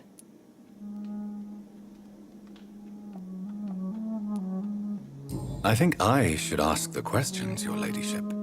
After all, it was you who invited me to settle this most urgent of matters. Fair enough, Jonathan. The situation is critical. We do not have the luxury for etiquette. Please do not misunderstand me. I would be delighted to discuss mundane matters and idle trivialities. If we survive the dark nights to come, we shall have all the time in the world to speak, you and I. For now, please follow me, Jonathan. I must say, your house is exquisite. One of the advantages of living forever is having the time to be selective with one's furnishings. I took the liberty of having tea served. You can still drink tea. Can't keep it down, but I do so enjoy the aroma. Let us toast to make-believe. And of course, to your health, Jonathan. And to yours, my lady.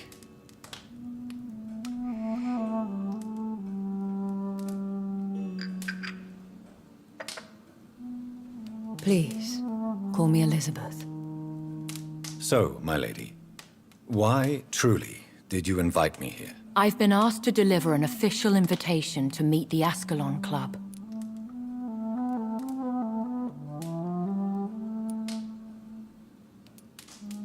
They have done nothing but impede my investigation since I became known to them. Why would they want to see me now? I guess they now see you as Ascalon material. They must have found out what happened to your sister. Proof of the potent blood flowing through your veins. I'm not sure I can accept their invitation. I have seen their handiwork. How Fergal the Beast imposed the club's law. You have no choice, Jonathan. Even I would not openly defy Lord Redgrave, the chairman of the Ascalon Club. If you are convinced I must meet him, I will heed your advice. Thank you, Jonathan. I understand your reluctance to brush shoulders with London's vampire elite. But we have no choice. Is the situation that critical? Yes. The Guard of Prewen has called for a second great hunt of our kind. And they will stop at nothing to eliminate us. You should flee then. Leave London, the country even. I have seen the Guard in action. They are merciless. Your concern warms my heart, Jonathan. But fear not.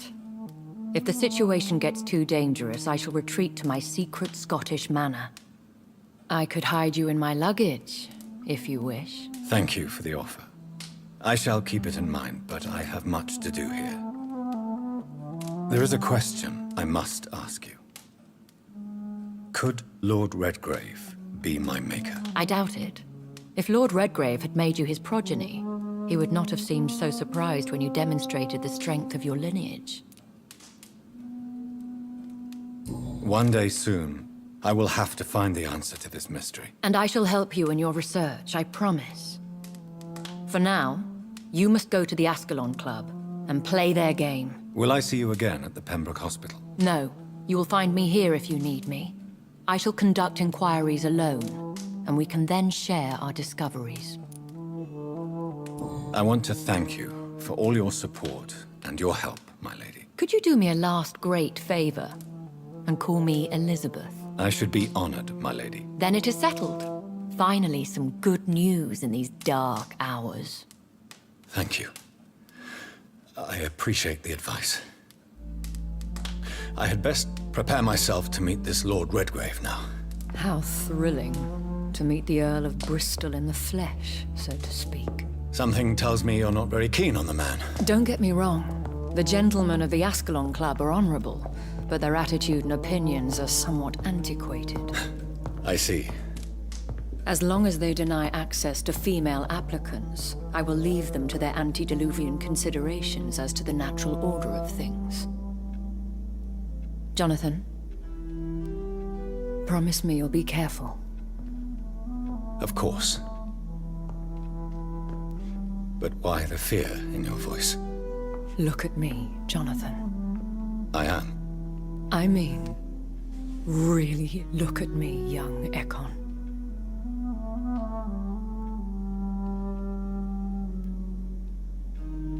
We may be deceptive by nature, but this heart of mine has always told the truth.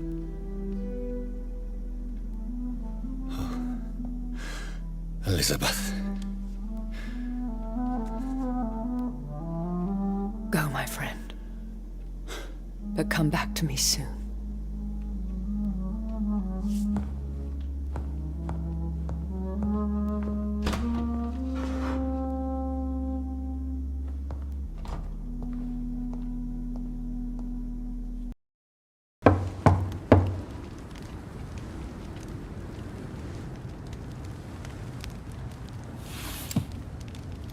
Do you know where you are standing right now?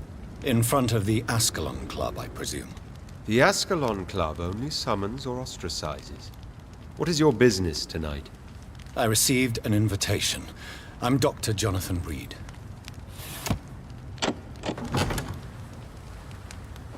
Welcome to the Ascalon Club, then, Dr. Reed. Please proceed. Lord Redgrave is waiting on you upstairs.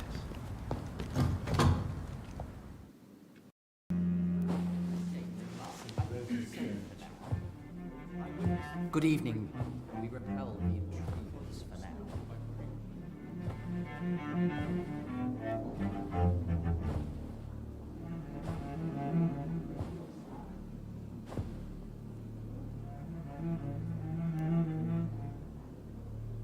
My good friends, if I may have your attention. Behold our visitor, the good Dr. Reed. Newborn of blood so pure and strong that even my friend Fergal Bansher was no match for him. Here, here, here. Come forward, young Ekon, for we have so much to discuss. Welcome to the Ascalon Club, Dr. Reed. I am Lord Redgrave, Earl of Bristol and chairman of this exclusive association. Lord Redgrave. At last we meet. I've been eager to make your acquaintance. I've heard some astounding things about you. Please accept my condolences for your loss, Dr. Reed. Thank you, my lord. Lady Ashbury expressed your wish to meet me. Yes. The lady has always been a useful acquaintance, though not always reliable. Is she a good friend of yours? She has proved to be helpful on many occasions. The centuries have taught me never to trust a woman completely, especially if she is immortal. Too prone to emotions, if you ask me. Too fickle when it comes to important decisions. My lord, do not expect me to speak ill of Lady Ashbury. Of course not, and I praise your loyalty. Would you offer the same fidelity to the Empire? What do you mean? I speak of the Skull Plague that threatens London and the country. You have been on the front line in the East End, but the time has come to open up a second front here. The epidemic has escaped the quarantine. You have new cases of the outbreak. We don't know for certain, but we cannot allow the disease to threaten the prominent heads of Great Britain. Why are you suddenly so friendly?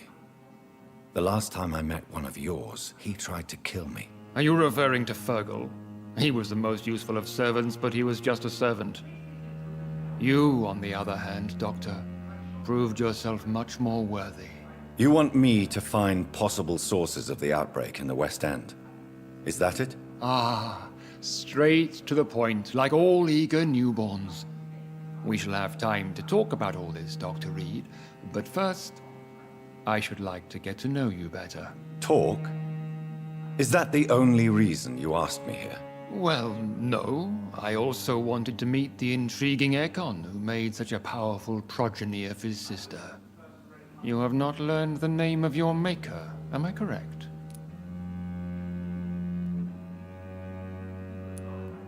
No, I haven't. Have no embarrassment, Dr. Reed. We all make mistakes.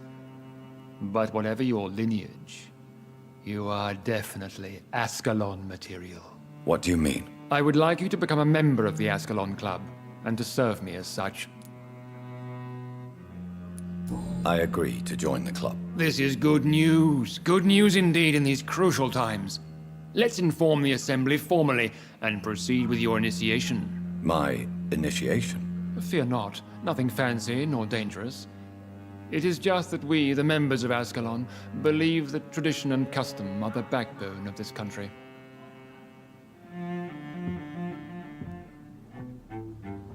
My fellow members, dear friends, please gather and welcome this Ekon as one of our own. Is he worthy? Is his blood pure? Well, speak, Dr. Reed, in front of the most sacred blood. The blood of our beloved William Marshall, speak now. Will you serve and protect the crown as he did? Yes, I will. Then, young Ekon, it is time to testify with your blood. It is time to sign the Book of Allegiance. I know it's awfully gothic and a tad pedantic, but England's traditions are the backbone of our nation.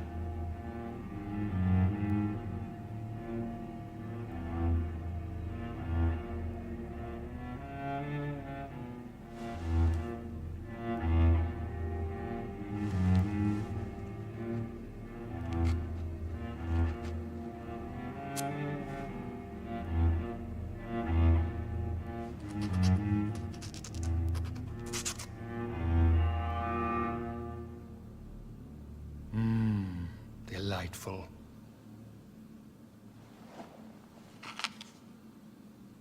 Welcome to the Ascalon Club, Dr. Reed. Take your place among the bearers of the lance. One of us! One of us!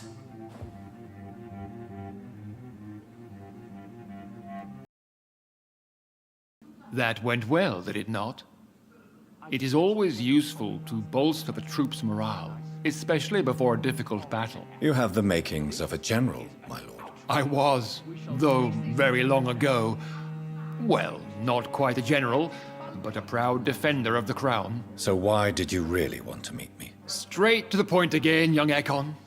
All right, let's talk, you and I, Lance Sparrow. I'm listening, my lord. According to my spies, you have worked with Dr. Edgar Swansea on the epidemic, and your findings were quite alarming.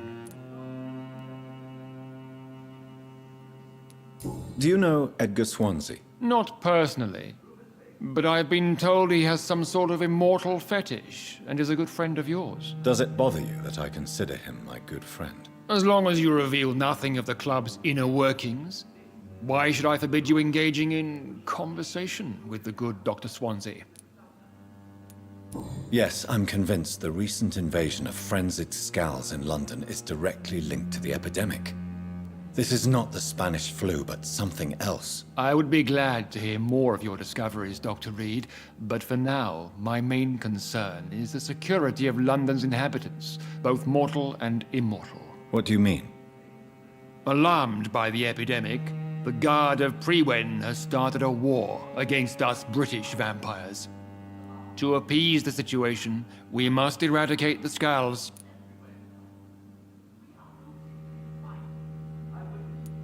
Scals are malevolent and disgusting creatures. I knew I was right to induct you, Dr. Reed.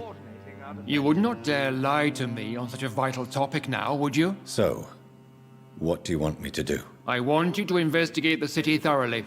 I have reason to fear there are cases of contagion in this part of town. Our absolute priority is to find and cleanse them. And how would you like me to proceed? By all means necessary, Dr. Reed.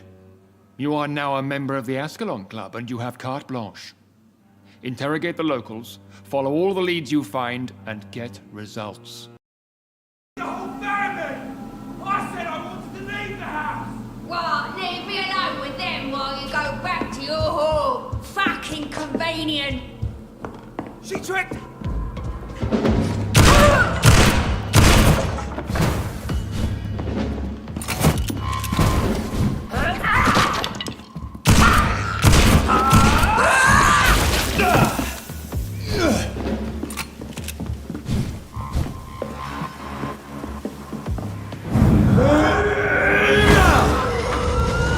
I've never seen such a radical mutation. Could it be a new stage in the disease's evolution? So the husband had an affair with Doris Fletcher. This woman's body has multiple lacerations. They're deep, too. Whoever did this was driven by rage.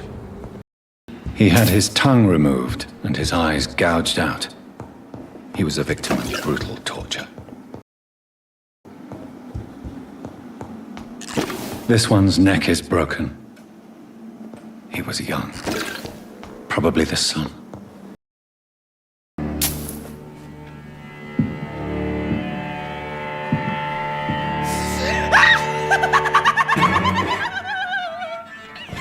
You thought I was dead too, didn't you?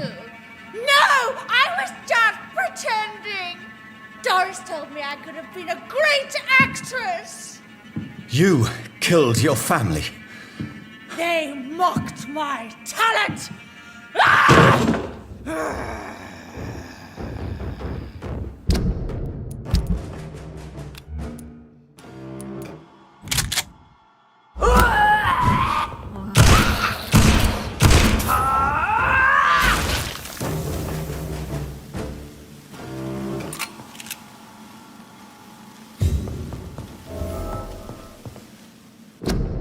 So, this girl took lessons at the famous Doris Fletcher acting school.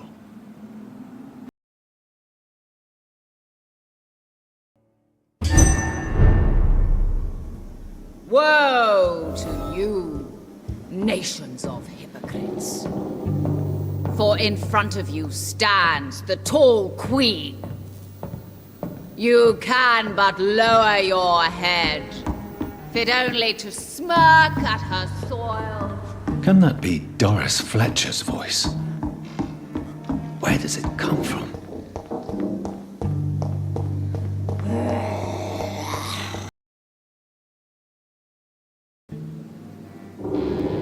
Woe to you, nations of hypocrites.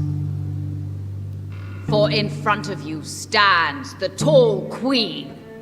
You can but lower your head, fit only to smirk at her soiled feet.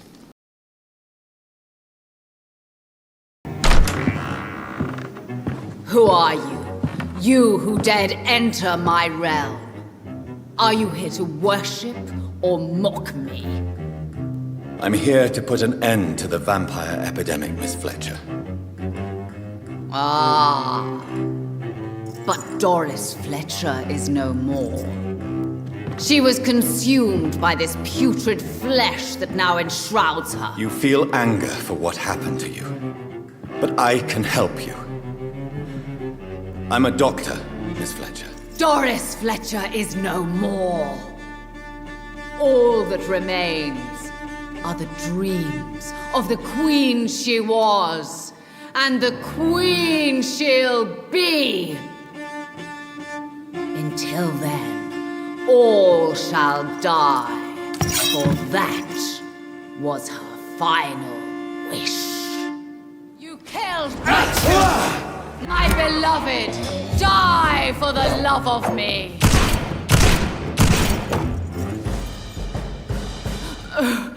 Wait. I beg you, wait. What? I don't want to die.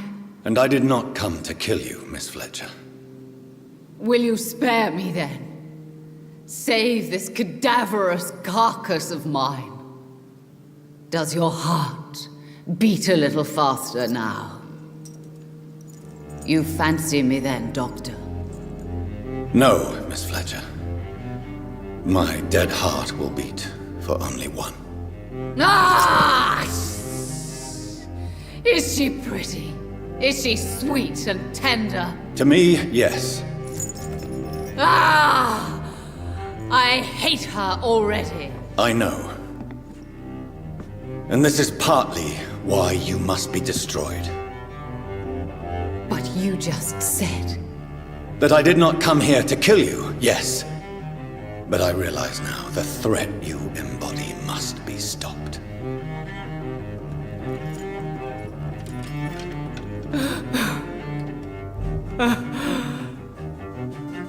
Will I be remembered?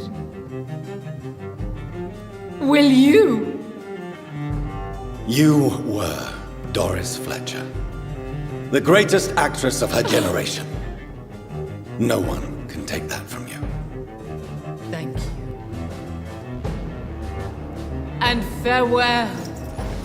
Ah! Ah! Ah!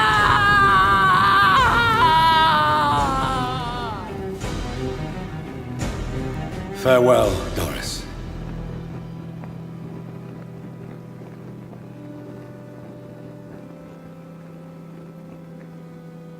Bravo!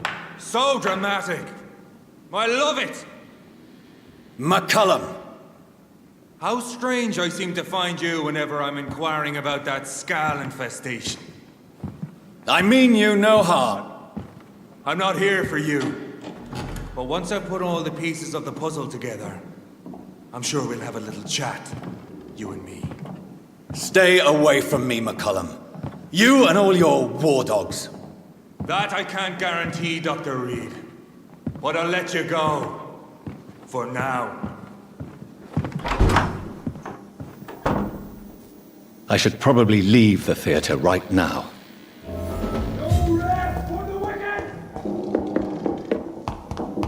The West End should be safe now. But London is not. It would be wise to benefit from the Ascalon's protection while I continue my research during the...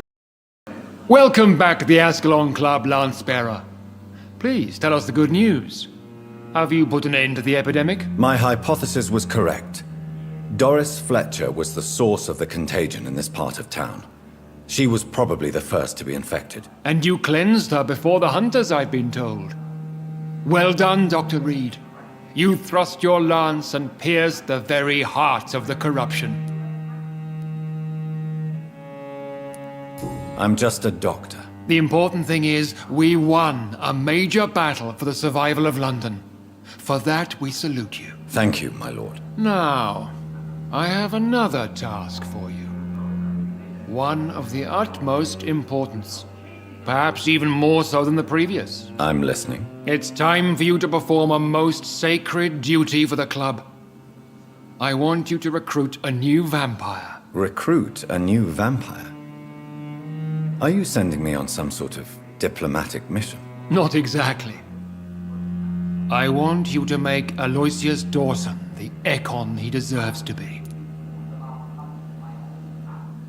As you wish, my lord. Good. Now go. How would you like me to proceed? Aloysius is waiting for you at the Dawson estate. Once the deed is done, I'll join you there to celebrate this momentous occasion. Your word is my command. Are you all right, Jonathan? Lord Redgrave has just ordered me to turn Aloysius Dawson, to make him my progeny. I see. And how do you feel about this?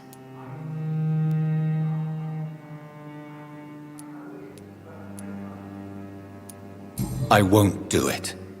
The very thought of it makes me sick. The real question here is, why has his lordship given you this task? Do you think it's some sort of trap? Do you really want to know what I think about this? I do, yes. To make an immortal of a soulless blackguard like Aloysius Dawson will only lead to a disaster for London.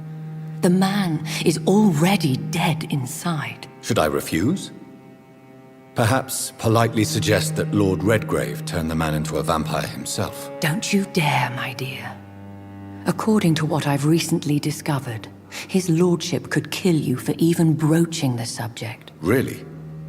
Why? I've recently found proof that the Earl of Bristol is of lesser lineage and only capable of creating skulls. Please tell me. As long as you lower your voice. Goodbye for now, Elizabeth. Goodbye, my dear. Please, be careful. It looks like vampires have to obey Mendel's laws when producing progeny. Powers pass from one generation to another. That's why Dawson wants me to sire him.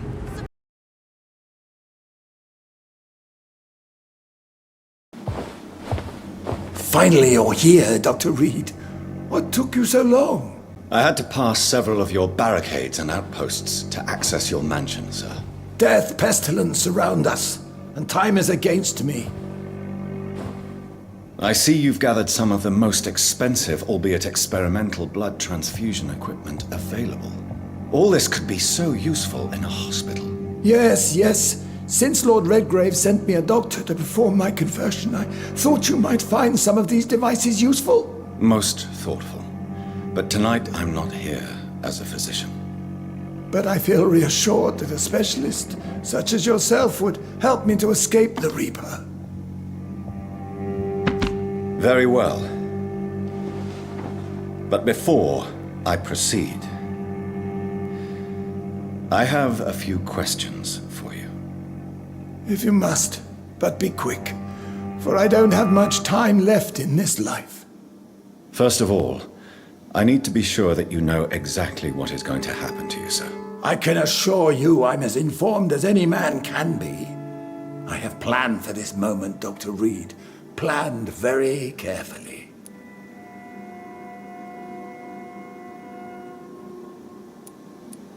I'm the only vampire in the room for now, so please indulge me. All right, all right. What is it you wish to ask? What do you know about the Guard of Priwen? What I do know is that I'll crush anyone or anything that would dare to oppose me. You'll need to feed on warm blood. Blood from mortals. How do you feel about that? I'm rich, Dr. Reed, and powerful. I'm sure I'll be able to acquire all the blood I need without ever having to sully my own hands. I will become your maker. Do you understand what that means? Well, I certainly won't consider you my liege, or some such drivel. You can be assured of that. Let's move on, then. Please, I'm cold and tired. I feel my life waning with every moment. But first, before you embrace immortality, what would you do with such a gift? That's a rather impertinent question, Dr. Reed, and I will do as I please. Answer me all the same. What will your first action be as an immortal? To save London. I will finance the most efficient quarantine ever seen. I will build a wall that will separate the sick boroughs from the healthy ones.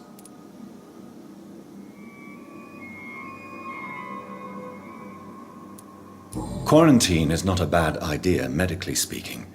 But I'm convinced this epidemic will not be contained by mere walls. As long as the right people are on the right side of the wall, that's all that matters. What if a new outbreak happens inside your walls? You'll have created a giant trap. That won't happen, as long as we dispose of anyone that is contaminated as soon as they are spotted. But you can't guarantee infection will not spread. Just one contagious carrier would be enough to create an apocalypse. The apocalypse is already knocking at the gate. We must be strong now. You really plan to build a quarantine wall across London? Yes, It will be tall and strong, separating the wheat from the chaff. By doing so, you will also create 2 separate prisons. Come, sir. An eminent doctor like yourself knows that such radical measures have proved efficient in the past. Let me guess. You mean to isolate the rich from the poor? This is a desperate measure for desperate times. England must prevail, Doctor, no matter the cost.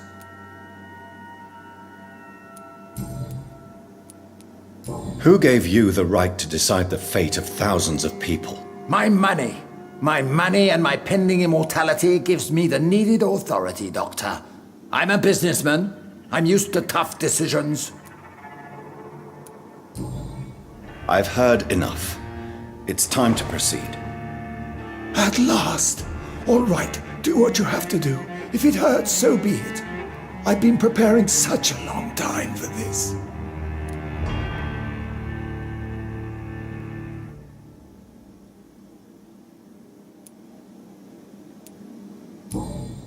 Are you ready for immortality, Mr. Dawson?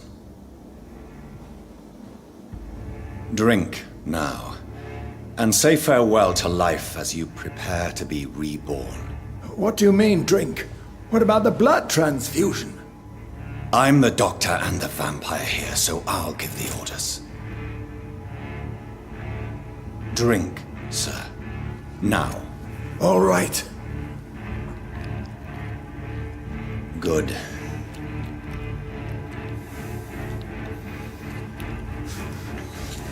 That's enough. That's enough, I said.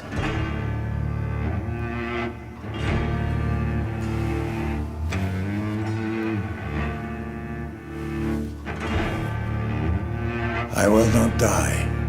Thank you, sir. Thank you. Oh no. You will die, sir. Steel yourself. You're already in death's grip.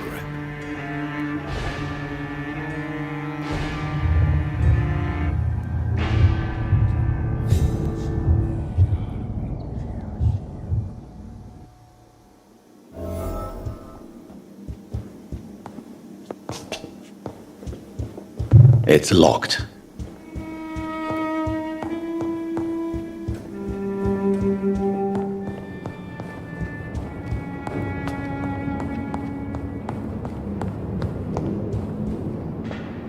Is it done, Dr. Reed? Is Aloysius Dawson reborn, as expected? Yes, my lord. Ascalon has a new recruit, as you ordered. Wonderful news. I've waited for this outcome for so long. Tonight you served your country, the king himself, beyond all expectation. Thank you, my lord. No, thank you, Dr. Reed. Now, could you do me one last favor? Of course. What is it? Go outside and talk with that disgusting creature I saw waiting for you in front of this mansion. I have no idea what you're talking about, but I'll have a look. Good. I didn't kill her on the spot, for she claims to be a friend of yours. But don't you dare bring such a creature near me again.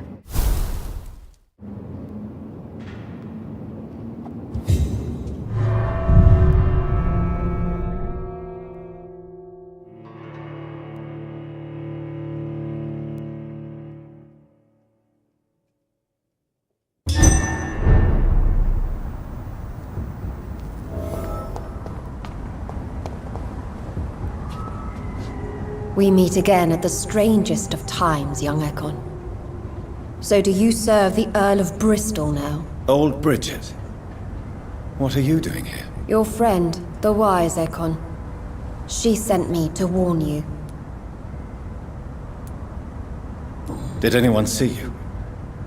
It's a long way from the dock sewers, and hunters are patrolling the streets here. Who said I took the streets? How do you think I survived for centuries in this city without ever being seen? I know all her secrets. How did you meet Lady Ashbury? She came to us in the sewers in search of answers. Just as you did. What kind of answers did you give her? I knew nothing of your maker, but we talked. We talked a lot. Her words and ideas are captivating. It is no surprise that you like her. I like her too. Lady Ashbury in the sewers? Now that's a sight I wish I'd seen. She said she was your friend, and that she sought the identity of your maker. So I answered her questions. Lady Ashbury? You know her? Tell me what's going on. The lady approached me but a few nights ago, wanting to meet the sewer skulls. Once she questioned Harriet Jones. She agreed to help us. Harriet Jones is still with you then?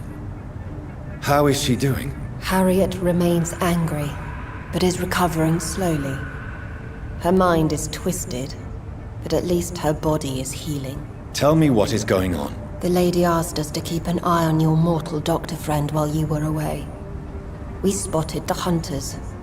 They were discussing plans to attack tonight. No time to lose then. I must go there right away. I shall return to my den. Have you a message for the lady? Should I see her before you?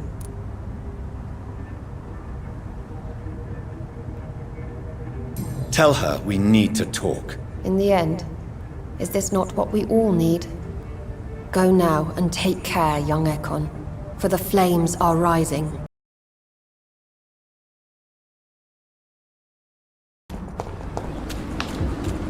What is this truck? Are the vampire hunters here already?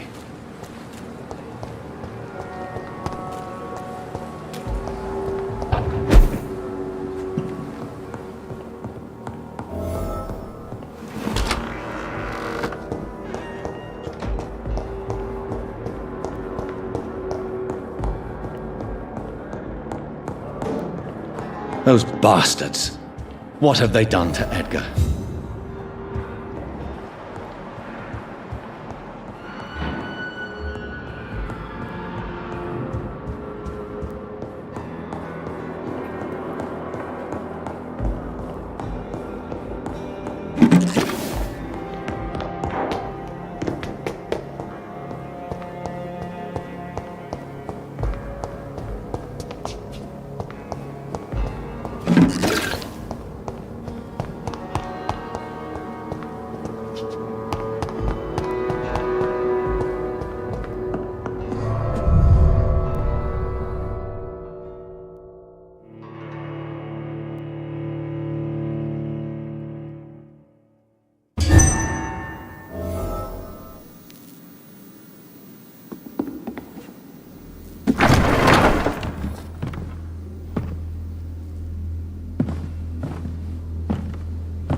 Ultraviolet curtains and orichalcum powder. Dr. Swansea's always been a resourceful bastard. I bet he never told you he had this installed in case of a vampire attack. Says a lot about how much he trusts you. What have you done with Edgar? Don't worry. We don't kill humans. Even if your friend is deserving of a little punishment for what. What are you talking about? We know everything. Swansea and you created this bloody epidemic. You aim to unleash another disaster just like William Marshall did. No! I'm trying to put an end to it. Just like you are. You're the progeny, aren't you? Where is the monster hiding? It's still in England, isn't it? I have no idea what you're talking about. Jeffrey, please listen to me. No tricks. That shit won't work on me. We've found proof in the theater. Doris Fletcher was your first experiment. Now where is Marshall? Speak!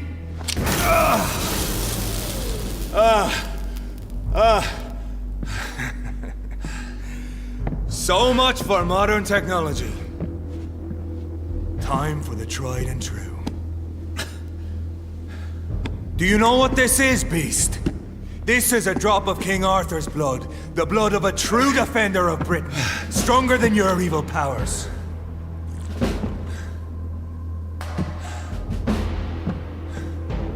This is ridiculous. We're losing precious time. True enough. Soon I'll bring your head before your coward of a father. If you're so innocent, why does simple light burn you so much?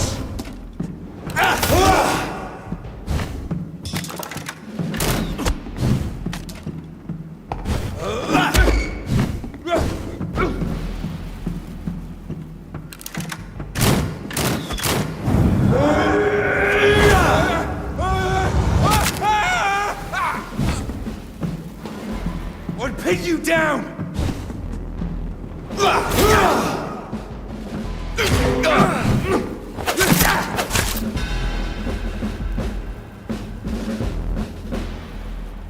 We are the guardian of justice. Priwen shall prevail. You can't accept the fact we're not enemies, can you? We always have been, and we always will be. Of all the evils that threaten mankind, your kind are the worst.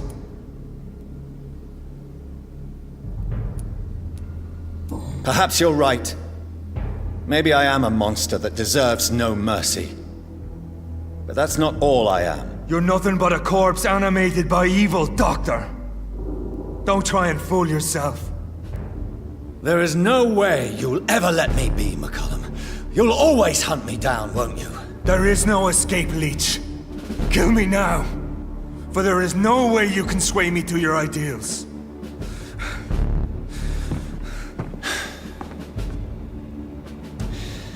That's where you're mistaken. What do you mean?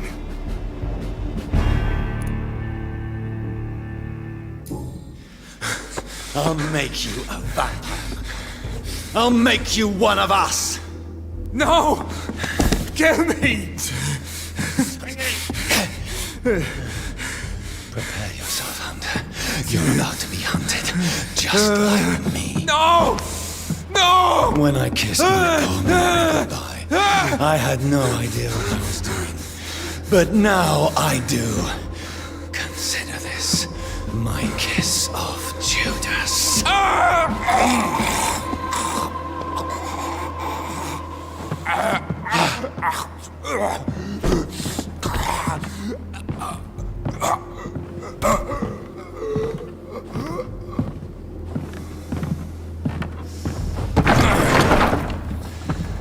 Welcome to the world through the looking glass.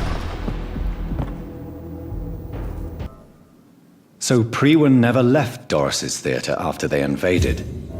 They must be holding Edgar here in their new headquarters.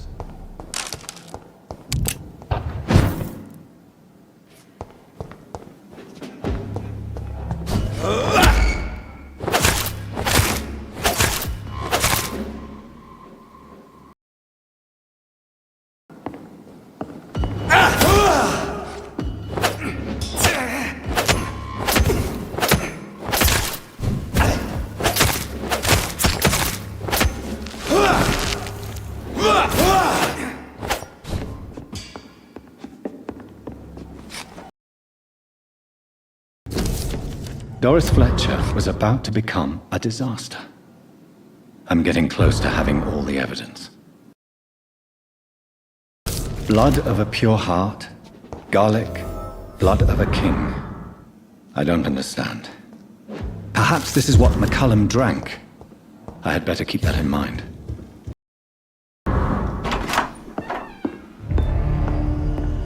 Edgar. Edgar, can you hear me? Jonathan, is it really you? Easy. Easy. Save your strength. I'm getting you out of here.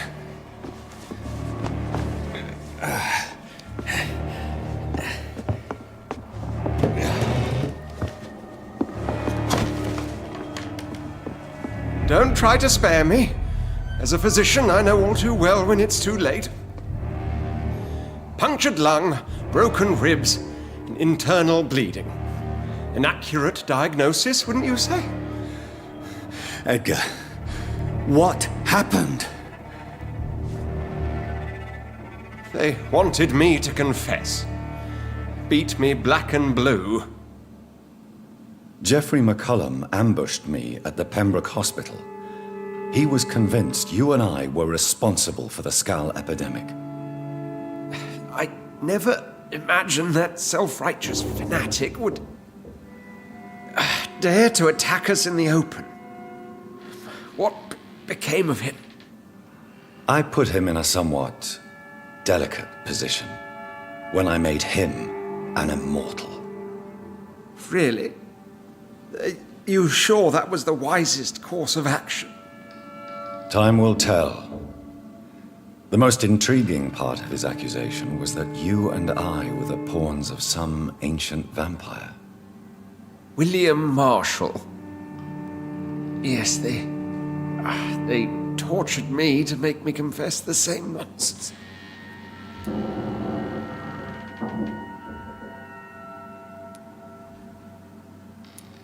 Edgar, as much as I would like to believe you, I have a few concerns that require clarification.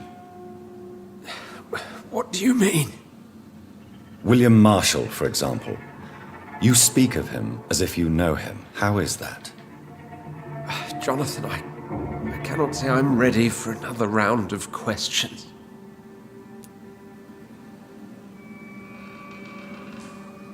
Why would the Guard of Priwen believe you and I created the vampire epidemic? Maybe due to our profession. Because I offered you shelter in my hospital. What can you tell me about William Marshall? Not much. History paints the story he was the greatest knight who ever lived. Amongst the immortals, he had a yet greater legend.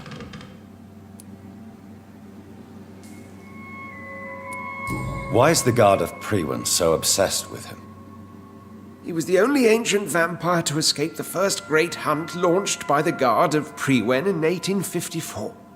They believe he's an evil creature plotting his return.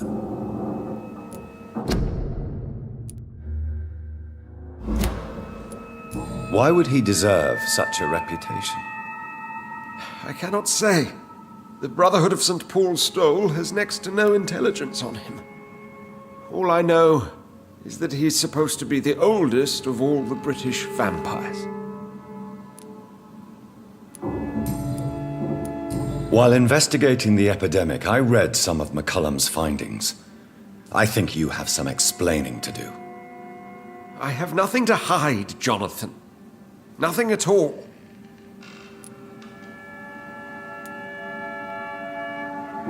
Do you know Doris Fletcher's real name? No, I'm afraid not. Her real name was Doris Jones. She was the daughter of Harriet Jones. What do you want me to say, Jonathan? Do you remember when we suspected Sean Hampton of killing Harriet Jones? Yes. The terrible episode that came as a shock to us all. Harriet Jones faked her own death. When I found her in the sewers, she confessed she wanted everybody to pay for what happened to her. That woman was extremely bitter, full of hatred and festering anger. Doris Fletcher visited her mother at the Pembroke Hospital. That's how she first got infected. I know nothing about that. Miss Fletcher once came to visit the sick. That is all I know. No, Edgar, there is more. Doris Fletcher was Harriet Jones's daughter. They exhibited the same symptoms: blind hate and strong physical mutation. What does this sad story have to do with us?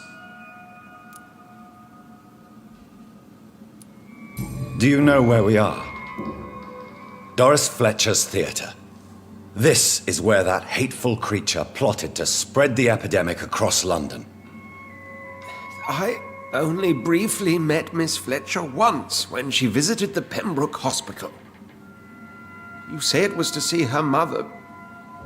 She seemed like such a Sweet and graceful woman.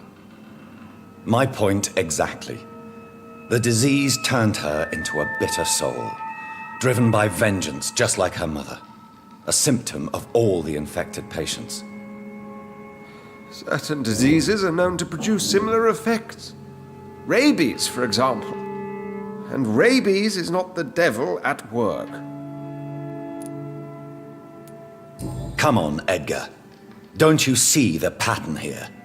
The epidemic, the link between Doris and Harriet, the suspicion of McCullum? How could I? I never saw Harriet Jones again after she fled the hospital. Doris and Harriet shared more than a hidden family bond. They were the embodiment of the epidemic and are linked to the Pembroke Hospital. Come on, Edgar, this is no coincidence. I swear I'm at a complete loss. All I did was administer vampire blood to cure old Harriet. There was no evil plan, no diabolical plot. You did what? I tested the regenerating and healing properties of vampire blood on Harriet Jones. My only intention was to find the cure for influenza, I swear. Whose blood did you use? William Marshall's? Mine? Lady Ashbury's. While transfusing her with human blood, humanely appeasing her hunger, I also kept samples of her blood for my research. You used her blood on Harriet Jones? My God, Edgar, that's unethical. You betrayed 2 of your patients at the same time. How dare you judge me? Must I name the alarming list of your victims? We are both deceivers. But at least I know I'm a monster. You have worked beside me. You saw what I'm doing at Pembroke Hospital. Jonathan, you know I'm not an evil soul.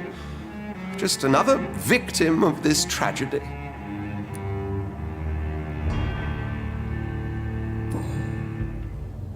No, Edgar, you are not going to die. Unless you want to. What do you mean? I can save you, Edgar. I can turn your broken body into one like mine. You truly would? After all I've done, after all that's been said, you would offer me this gift?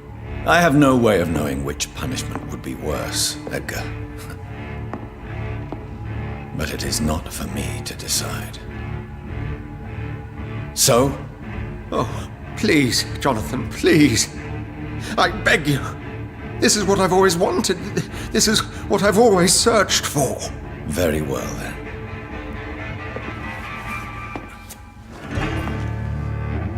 Prepare to die and be reborn. To face an eternity of guilt. I'm ready. Oh, indeed, I am ready.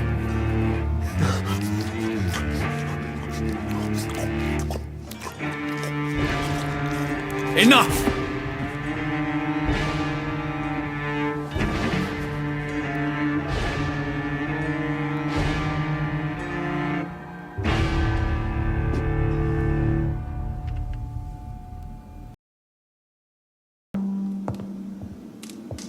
What good fortune brings you back to me, Jonathan?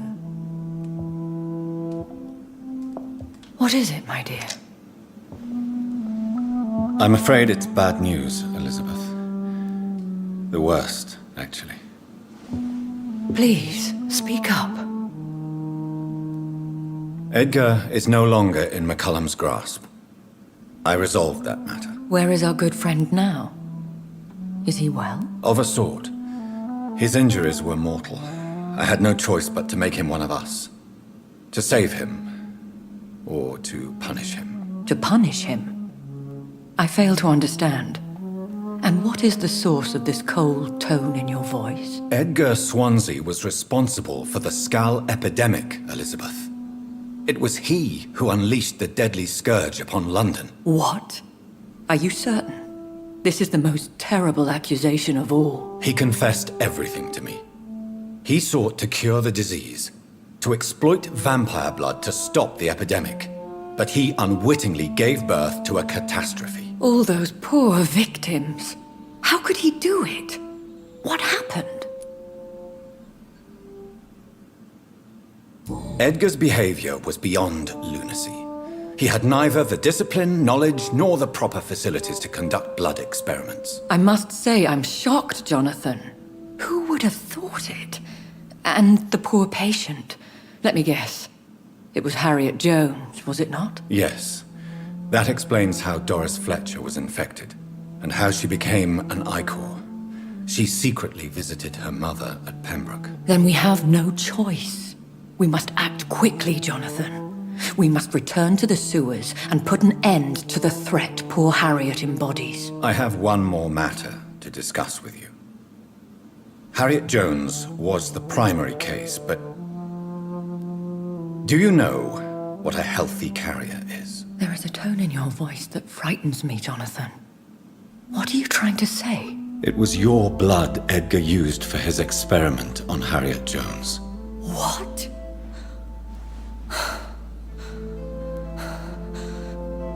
No. No. This can't be. Oh. Elizabeth, are you all right? No, I have to go. What do you mean? Leave me alone. Save the city, Jonathan. Save what can be saved. Elizabeth, I need answers. Why did your blood Stay cause away this? from me. Please. I swear I never was your enemy. Wait! No! Elizabeth!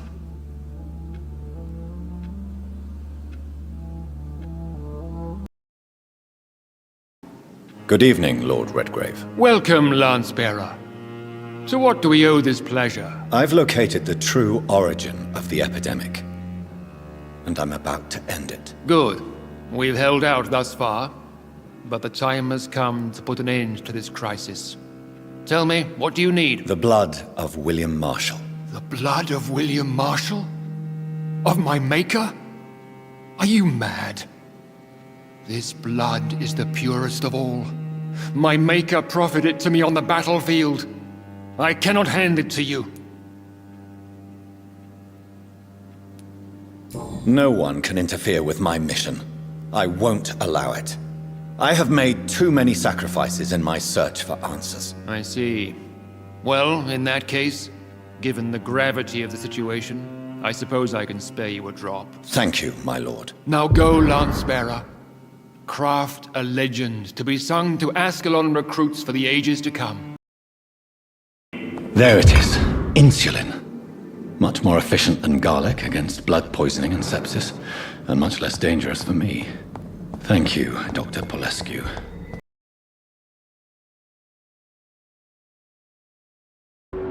Jonathan, my dear, I can never thank you enough. Thank me? For what? Come now, you know what I mean. I am... well, I'm just like you. Making you my progeny was supposed to be a punishment, Dr. Swansea. Don't worry, I know. From time to time, I even experience glimpses, flashes, of your very thoughts. It can be somewhat annoying, my dear. Quite a punishment indeed.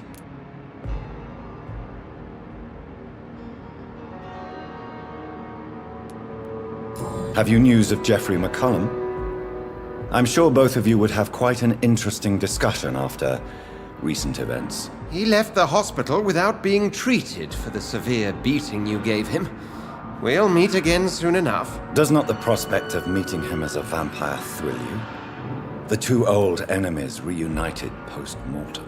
Maybe we could even share a glass of... wine. I really don't know if he will accept his condition. He has spent his life beheading leeches, you know. How do you feel since you changed? Absolutely fine. Did you know I can determine the health of every patient or nurse just by looking at him? Fascinating. Have you taken a life yet, Edgar? Don't you think that's a private matter? I would not ask you such an indiscreet question. Do you feel the hunger? Yes. It's very peculiar, not like mortal hunger at all. It's like I'm never sated. Fortunately, blood is no rare commodity at Pembroke. What will you do now that you are immortal? Experiment, my dear colleague. I have an eternity to make scientific progress. I could be the only scientist able to undertake extreme experiments upon himself. What kind of experiments? Who knows? Nervous shock, brain damage, pain and recovery. There's almost no limit to what my body can now endure. I could be the next Henry Head. My God, Edgar. Did you learn nothing from your forays into folly? I have, I swear. No more experiments on mortals. See? I said mortals. How quickly the mind adapts. Will you continue as Pembroke's administrator? Of course. I can help more than ever. And since I'm already dead, I can't get sick. Are you not afraid Priwen will find you? Next time, they will do more than abduct and torture you. I remain a man of peace. If things were to go awry, I would flee rather than slice them up as you would, my friend. Have you seen Elizabeth? Has she passed this way since you returned? No. And I'm terrified to see her again. I really am, Jonathan. She could very well tear me to pieces for what I did. Goodbye, Edgar. I'm certain we'll meet again.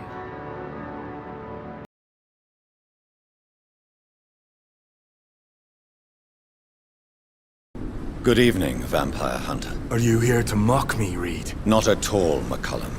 I am here because I need you. Really? I'm intrigued. Speak up, then. I need the blood of a king. The blood of Arthur. I'm certain you possess it, and I must have it. The Guard's most sacred and precious relic. Why would you... You found Marshall's memoirs. I should have destroyed that book. I need the antidote to save this city, McCullum. It is within me to take your words as truth. I want to, but I must know more. What precisely are your plans?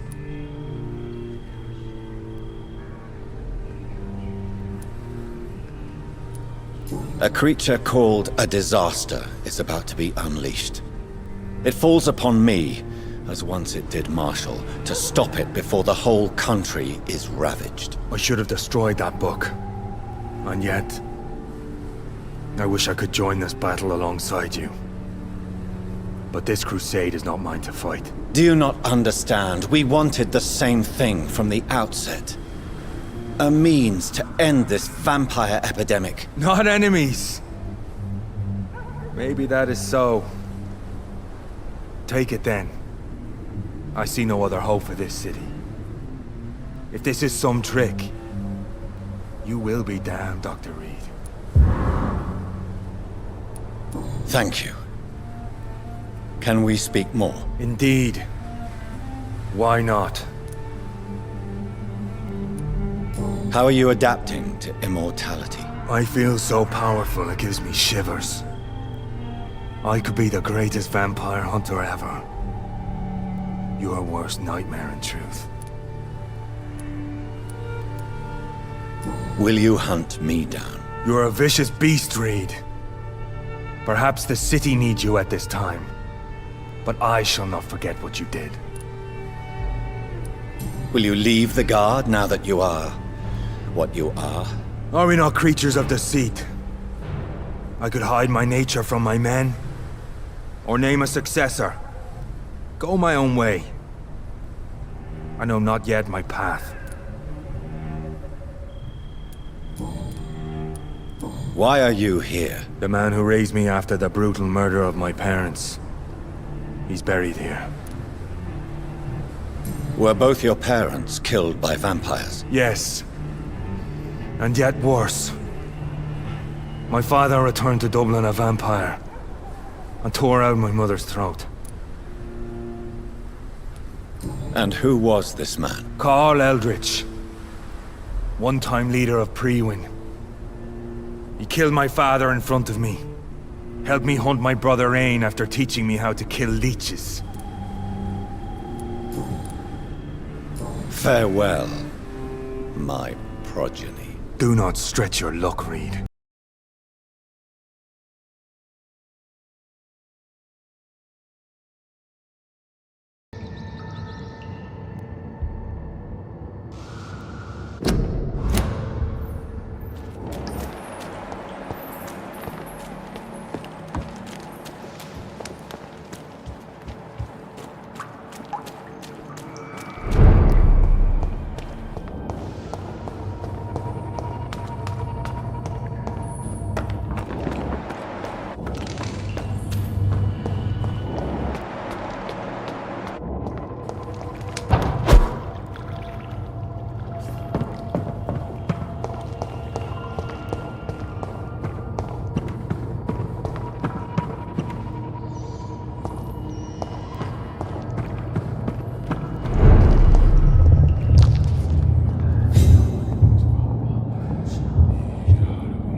Take not a step further, child, for you are unprepared.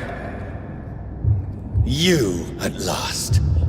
I wondered when you would show your face again. Step away. We have nothing to discuss. Desist, child. You cannot confront the monstrosity unleashed upon this land without due preparation. I shall not allow it. All right. But no more riddles. Enough of the obscure songs and prophecies. I ask questions, and you answer them. My words have been as clear as crystal lakes, my child. You seem unwilling to drink, to listen, to learn.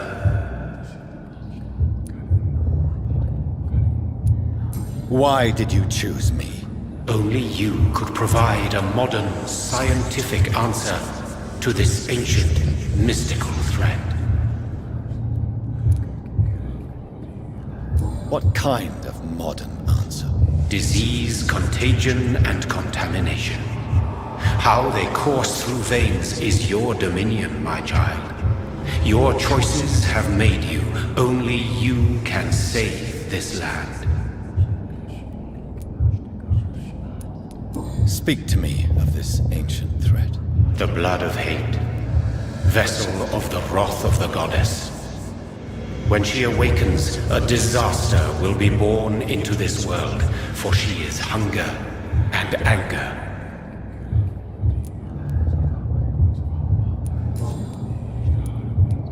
What is your true appearance? I do not understand. This is who I am. Blood? You are made of blood. Surely you are joking. Why would I? And no, I'm not made of blood. I am blood. Blood is what I am since my birth and for eternity. But who are you really? Tell me your name. I am your maker. I am the servant of the Red Goddess and protector of this land. I have many names. Just give me one, then. There are those who call me Merdin Wild, the Wild Horned Man. But I never was a man. I was born out of blood.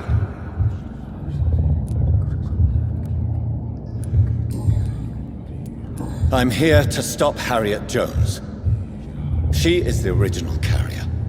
The well from which this corruption flows. I have heard you, but be wary.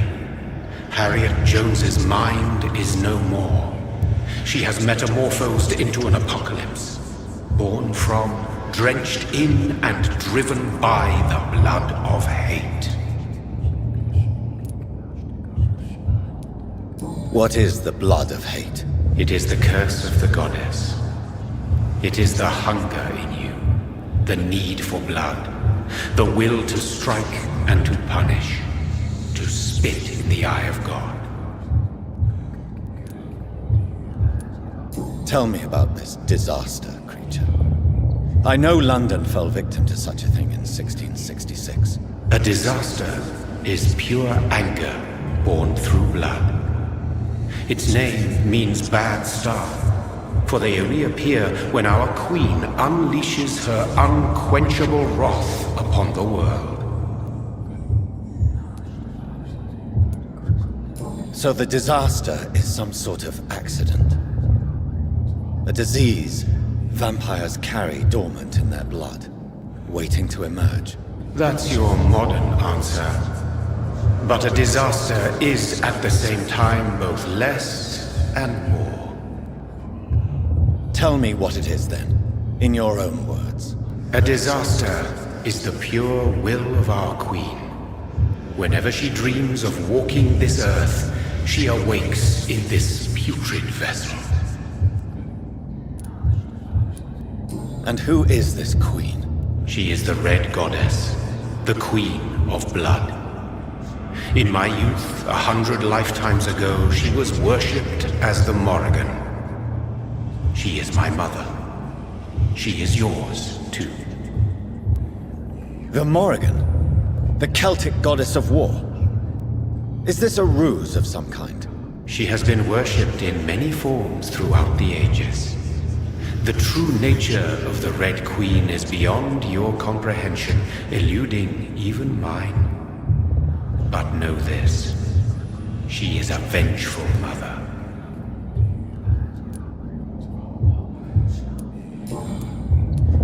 I only wish to know how to put an end to this epidemic.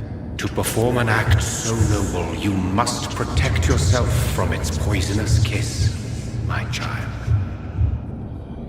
I know. McCullum used such a serum when trying to kill me. However, I have produced a more efficacious version of the antidote. Your final task awaits you at the end of these tunnels. I've known for ages you were worthy of this challenge, my champion, Bittersweet. What will happen thereafter? What future awaits me beyond these dark tunnels? Your fate, my child, and the fate of this land. A disaster is about to enter this world to smite us all and teach us humility. You are our final hope. Will it be over then? Once I've defeated this creature? Yes. The threat will dissipate like so much smoke, for you will have purified its source. And then what? What will become of me? How would I know? I am no god, and your fate is in your own hands. For you are our champion. You tricked me. My sister died for your schemes. I have brought suffering and tragedy into this world. I am not, nor will I ever be your champion. Very soon you'll come to know that sacrifice is sometimes necessary. I understand the grudge a child bears towards his father and mother. Be brave, my child.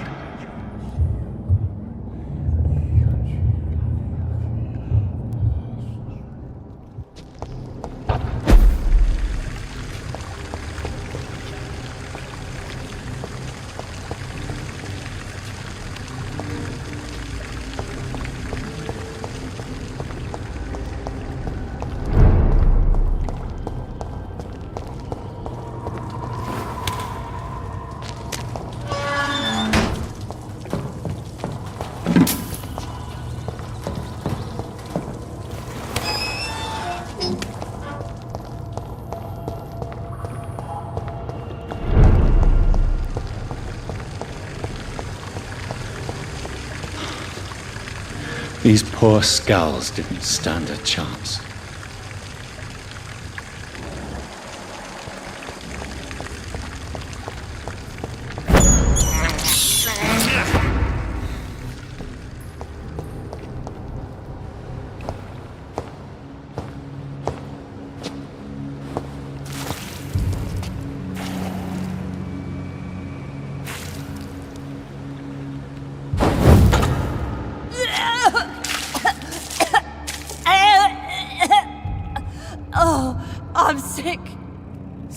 sick. Doctor, help me, please.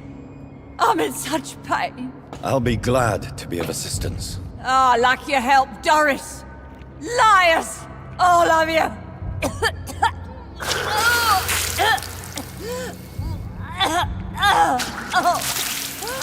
My poor baby. I've been such a bad mother. But the Queen herself forgave me. Gave me another chance. Harriet, you must stop all of this. I can't let you infect anyone else. How dare you interfere with the Red Queen's plans, Doctor? How can you stop the course of nature? My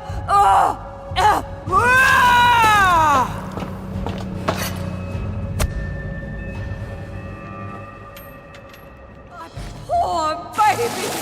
Where is she?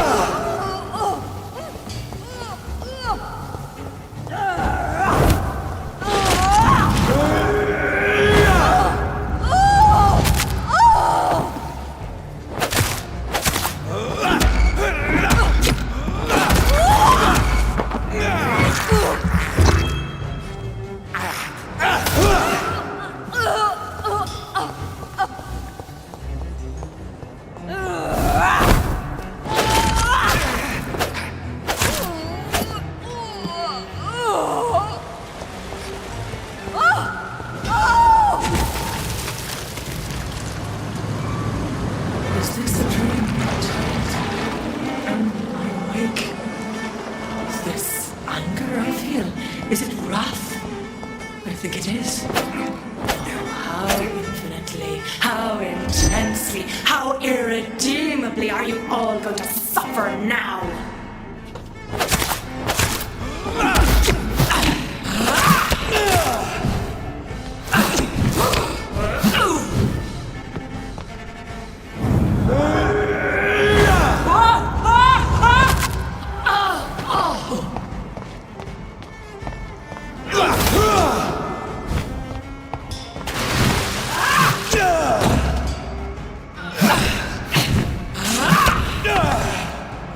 Blood, feed me, give me their lives.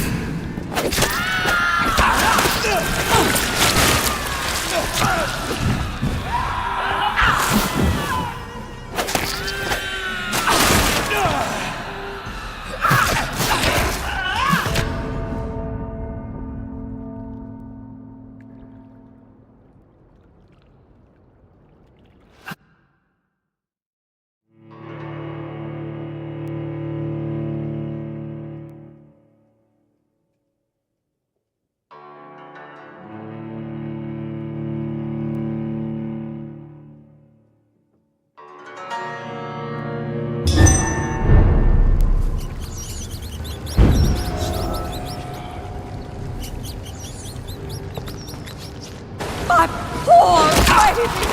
Where is she now?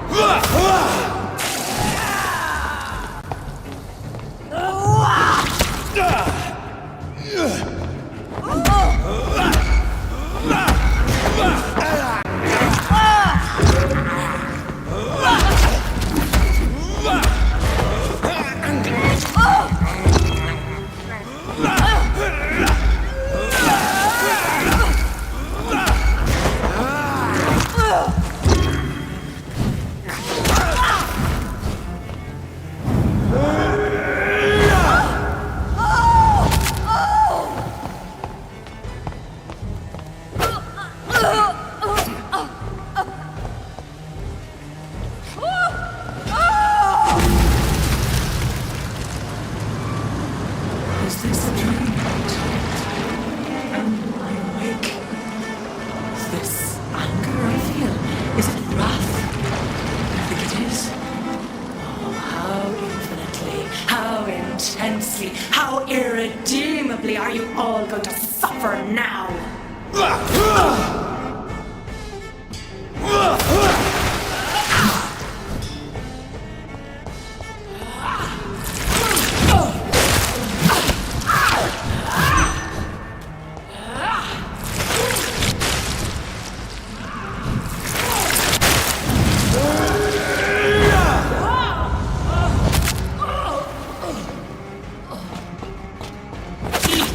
For this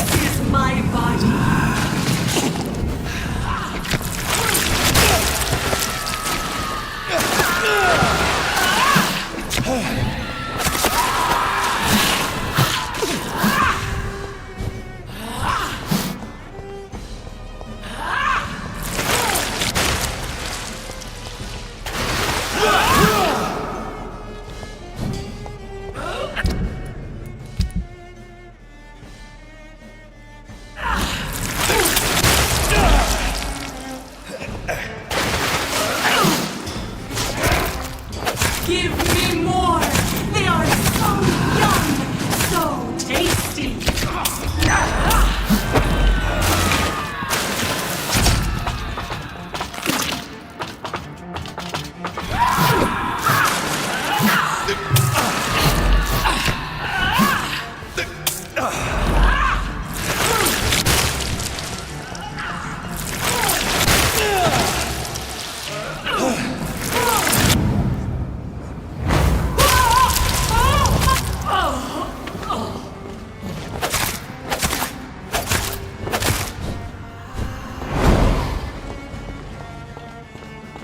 I will reap the last your mother, child. Abundant the harvest.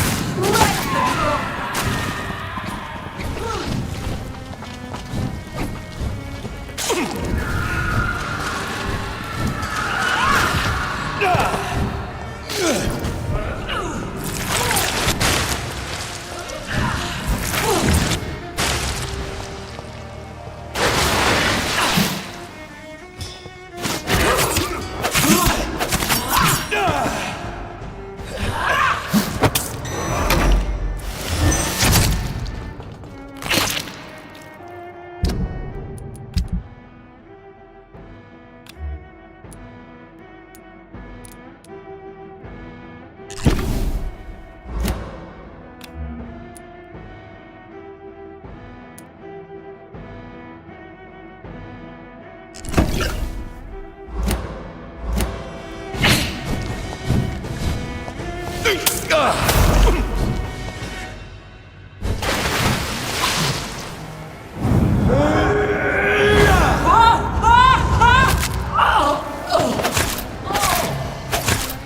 Give me more!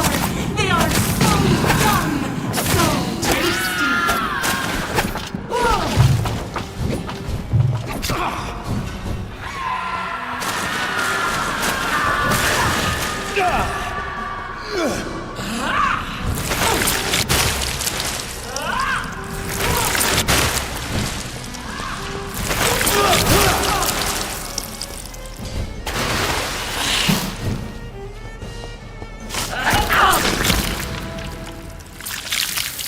Do you think your champion defeated me, my child? No one could ever defeat you, mother of us all, for you are our every root and leaf. You've always been my most amusing son. Then go back to sleep, my queen, and smile at us from your dreams. Did they feel my wrath? Have they suffered enough? More than ever, mother of us all. Until the next time. Until the next time.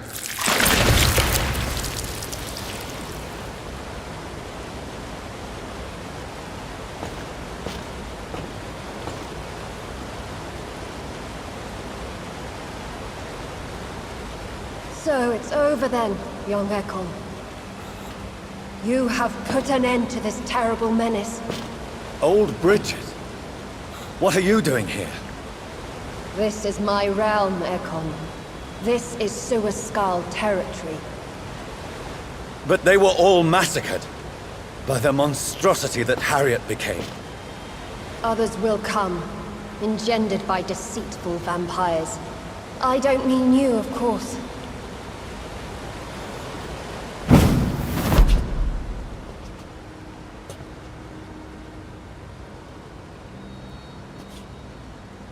I thought you'd been slaughtered, with all the other Suaskals. I was up above, in search of help when Harriet suddenly turned into that thing. I have no idea what it was. It's over. I have avenged my poor Mary. Yes, you prevailed in the end. I hope you'll forgive me for the way I treated you when first you presented yourself at our gate. No need to apologize, really. Perhaps there will be no stories told or songs sung of what happened here today. But I'll know the truth. Jonathan Reed, newborn vampire, stepped forward and saved us all. I'm honored to be part of this city's legend. Thank you, old Bridget. May I ask you just one question? How could I refuse you anything now? I'll answer just as I answered Lady Ashbury when we met a few nights ago. Who are you? Really? I was born with the name Bridget Eleanor Wellington.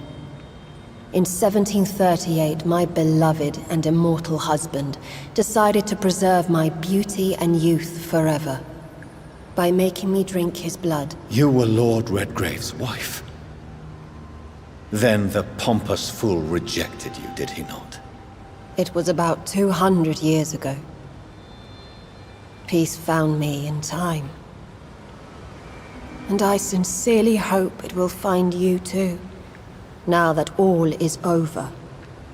No, it's not over. I may have ended the vampire epidemic, but I still need answers from the woman I love. I feared you would say that. Go then, young Ekon, and face your fate. Just remember that I'll always be here for you.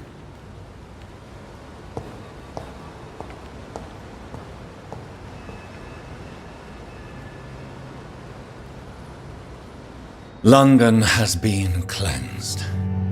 This catastrophe came about when an ancient, malignant will crossed paths with mortal imprudence. For now, we are safe. For now. My craving for blood remains. Red like hate, red like hunger, red as life and death, passing from one immortal to another, from predator to victim, patiently biding its time to rise again. London has been cleansed for now, but there's a simmering hatred, fear, and old grudges.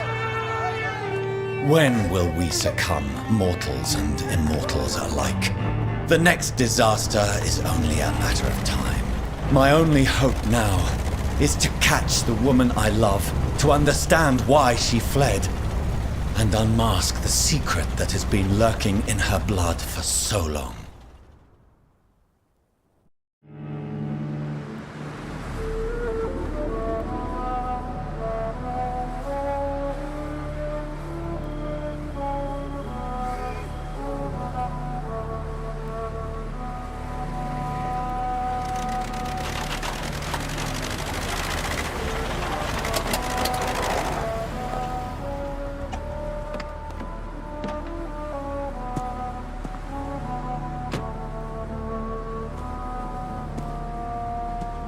Well, this is it. Lady Ashbury's domain. Why am I not surprised it's not on any maps? I'd better hurry.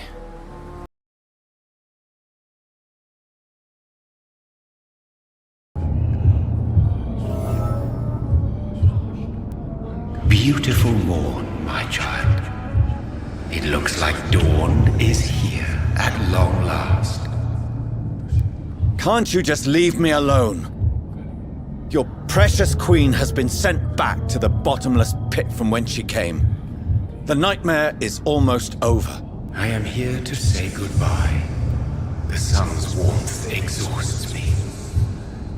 Soon I will rejoin my queen in her endless sleep. It is over. You did well.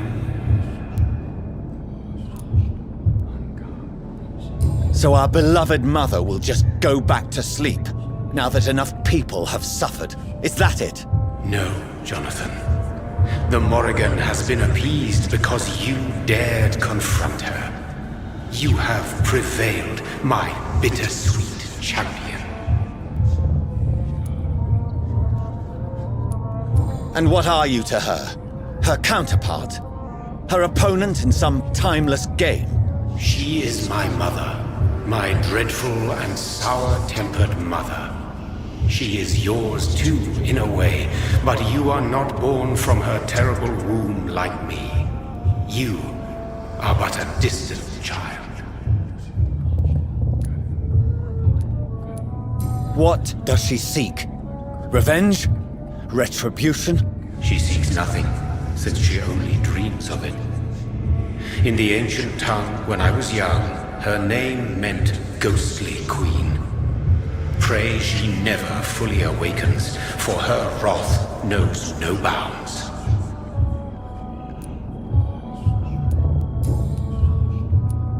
Why did Harriet Jones become a disaster? You are the doctor. You hold the knowledge needed to answer such a question. Have you the answer? Icors seem to carry various diseases. They did not merely turn people into skulls. Their presence alone spreads death. Who knows whether the Red Queen awakens when cursed mortals endure such epidemics, or if the contagions emerge like a curse as she awakes. I noticed that all the Icors were female, as if a male couldn't endure the metamorphosis. Harriet was also a bitter and resentful woman, as was her daughter. If the Morrigan prefers despoiled women to become the vessels of her wrath, we should be thankful that but one disaster hath been cast upon this wobbling world.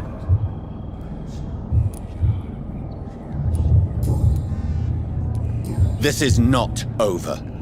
I am here to find the true origin of the blood of hate. 'Tis unwise to interfere with a tale rooted so deeply in the suffering of others. What will happen to Ascalon? Will you let them run the country from the shadows? With your progeny at its head, it would not be long before this Ekon assembly catches a second wind. To discreetly control its plans is your decision to make. What will become of the vampire hunters? In their leader, you now have a spy behind enemy lines. By guiding your progeny, you may yet protect your immortal friends for some time to come. If you dare. What will become of the Brotherhood? I foresee trouble for them now that your progeny considers becoming the new primate. But I'm certain the current primate has no wish to resign. Exactly. And I am not fully convinced your progeny truly understands what dreadful power he is about to defy. No. I must know why Elizabeth fled here when I discovered she was the original healthy carrier. No, she is not what you say she is. That is a secret you will discover soon enough. And you? Why are you here? Which new thread of which old twisted plan are you seeking to pull now? Tell me the truth. I am just here to salute my sons, and to bid them fare thee well. Your sons? Plural? My God, will you ever stop speaking in riddles? Perhaps I am too old for your spoken language. Perhaps you now have so many subtle words you no longer hear the simplest ones. Who are your sons? Why do you bid them farewell now? You are my son, as is William Marshall.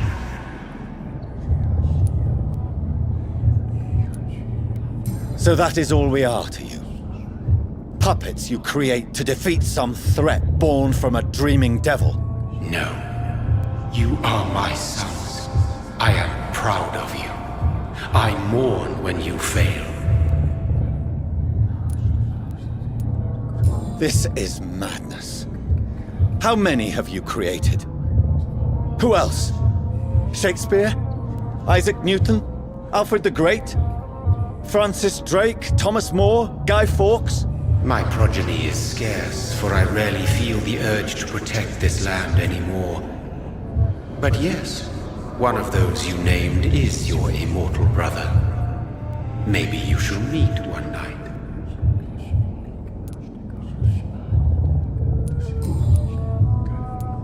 Tell me about William Marshall. Why is his blood so strong? He is not stronger than you, only older. You are strong, Jonathan Reed. A champion of your time, chosen to defeat a threat spawned of this generation. Is he here? Is William Marshall here? Is that why you're here now, too? Have I not already answered that question? His blood was not tainted. The blood Lord Redgrave possessed. That which I used in the serum.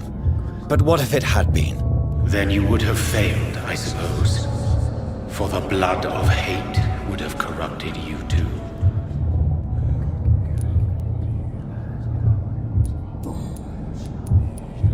When he fought me, Geoffrey McCullum used a serum made of King Arthur's blood. Since then, I have discovered that it was vampire blood. Whose blood was it? You just said it. It was the blood of a king. The blood of the champion I chose to save this land in its time of greatest peril. King Arthur was also your progeny. Why am I not surprised? Yes, he was. But he failed in the end. And for centuries the land suffered his defeat. Speak clearly then, and answer my last question. What is it? Did I defeat the epidemic? Now you've found the castle, Jonathan Reed. Only you can answer that. Farewell, my child. I shall dream about you soon.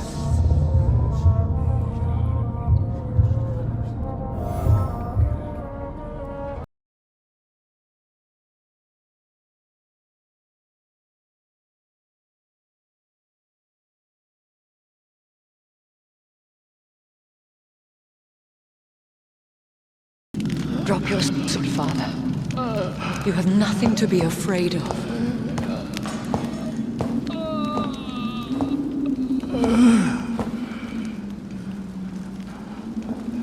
Shall we abandon this then? Shall we lower our heads? No. Never. You taught me that. Blood is approaching. Old but young. How strange. Shall I drink it? Smite it? No, Father. He is a friend. Please, rest. I'll take care of it. Caution, Elizabeth. Deceit runs through these veins. I know, Father. What took you so long, Jonathan?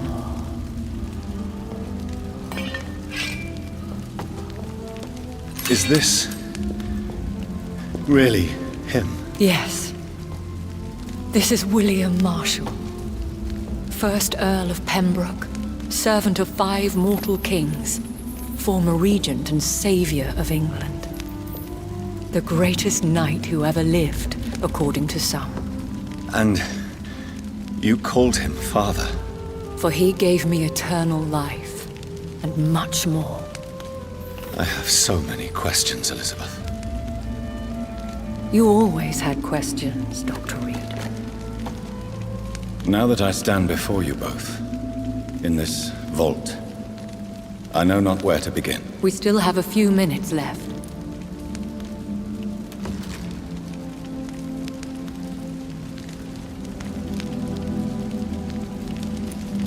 Where are we? What is this place? This is the Ashbury estate. I inherited the title when I purchased the castle. Is this your retreat? Something of a secret place? It's more of a sanctuary, really. This is where I take care of my father. Ever since he became unwell. Are you not afraid someone might discover you here? It's not that hard to find. Do not assume that I would hesitate to silence anyone who tried to reveal my secret. Fortunately, it has rarely come to that. Why did you flee here? When you told me I was the healthy carrier, I had nowhere else to go. You mean you had to return to the real source of this scourge? Yes, to end it, once and for all. Will you go back to London? No, Jonathan. I do not intend to. And what of your daughter? Charlotte is a strong, independent woman who's about to come into money. I took care of everything. Now it's time for her to shape her future. I have destroyed the disaster, this creature that Harriet Jones had become. The epidemic is no more, and London will recover. In time. The city has suffered, but it will prevail in the end. A more cynical analysis would be that this is an acceptable catastrophe. I cannot bear knowing I was the cause of all this, through the use of my own blood. No. This catastrophe was the result of unethical experimentation, and the will of a creature so inexplicably evil. She exceeds all the terrible wonders I have seen since my death. But it was my blood all along. My corrupted blood of hate. The poisoned blood of my father. A healthy carrier. That's all I am. Why are you hiding William Marshall here? How could I not take care of him? He sacrificed himself by giving me the only dose of antidote he had. He gave you the antidote? Yes. And in doing so, he knew he'd have to be confined here. And yet he volunteered. That's how great a man William Marshall was. And still is. What do you do for him? I visit him as often as possible. I paint the landscapes he will never see again. I feed him with my blood. You feed him? You barely sustain yourself on the weak blood of the dying, yet you give him your blood? After he saved me from the blood rage, I swore I would never kill to feed. He said the same.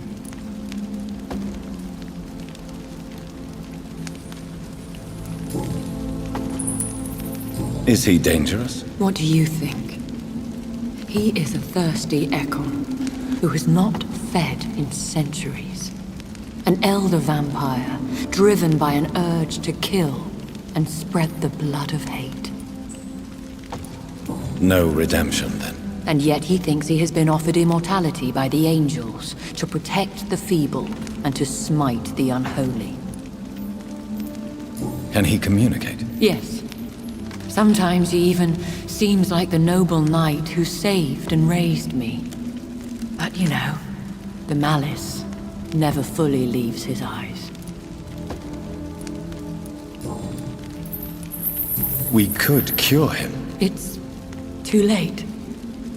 The blood of hate has run for too long. The antidote would not work on him. I tried. Believe me, I tried. William Marshall infected you. He is the true, original carrier. Yes. But he saved me by sacrificing himself. Saved you? How? The tears of angels. The cleansing of impure blood by an older, more powerful blood. It worked on me, did it not? Yes. Blood is the definitive key to our species. Scowls, cleansing, lineage. Do you really think it worked? It has, Jonathan. I was nothing but a beast who took pleasure in slaughter. I roamed across Europe, reaping my bloody crop. It was the blood of hate. But my father's antidote cured me. Who are you, really? How could I answer that?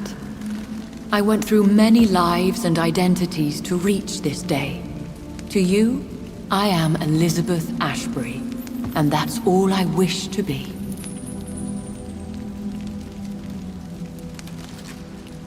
I need to know more. I want to know who you really are. Where you were born. Where you lived. I was born Elizabeth Samantha Mary Englewood in 1551 in Hertfordshire. My parents owned a pub in Hoddesdon. Are you satisfied? How did you meet William Marshall? He was an Ekon for centuries when he found me. He saved me from certain death by making me his progeny.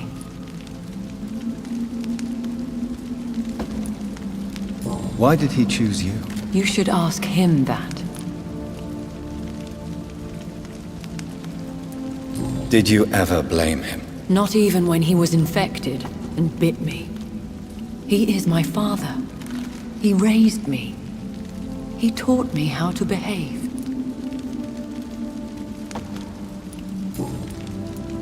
What about us? What do you mean? You know my feelings towards you, Elizabeth. But you left without a word. So I'm worried about your feelings towards me. I love you, Jonathan. I've loved you since the moment I saw you rescue poor Mr. Hampton in that filthy slaughterhouse, forgetting the danger as you turned your back, like the newborn fool you were. You should have told me. No, Jonathan. The William Marshall myth lies at the heart of so many hostile plans. I could not risk jeopardizing his safety. So why did you come here? You knew I would follow you. I can't let you go. Because I know now the blood of hate is still in my veins. No one but I can put an end to this tragedy. I can help you. You can trust me, Elizabeth. Not always, Jonathan. I remember how you killed that poor nurse for blackmailing me. Would your protege agree to speak with me? I have so many questions for him. Go on, Jonathan. But be careful.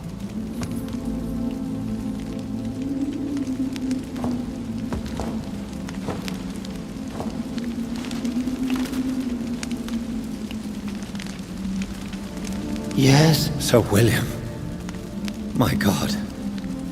You really are William Marshall. You served Richard the Lionheart and his brother, King John. It is such a privilege to meet you. I did in my day. Come closer if you want to speak. For my hearing isn't what it used to be. I think your hearing is fine, sir. What is it you want then? I found your research on the antidote. The tears of the angels. What ingredients did you use? Once I understood what the ingredients were, I used the tears of King Richard and the pure blood of the valiant Boadicea. King Richard and Boadicea? How did you find such relics? It took me many years to locate their hiding place. Then I had to learn the formula.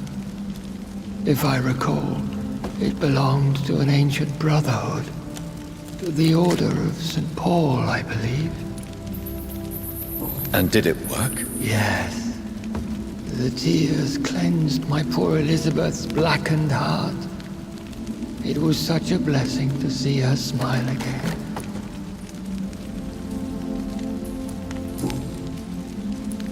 I found and defeated the disaster that was threatening to smite London. You should know that the city is safe for now, Sir William. Then may I call you brother? Did you resist its poison? Even a scratch from a beast so evil could endanger you and all those you care for.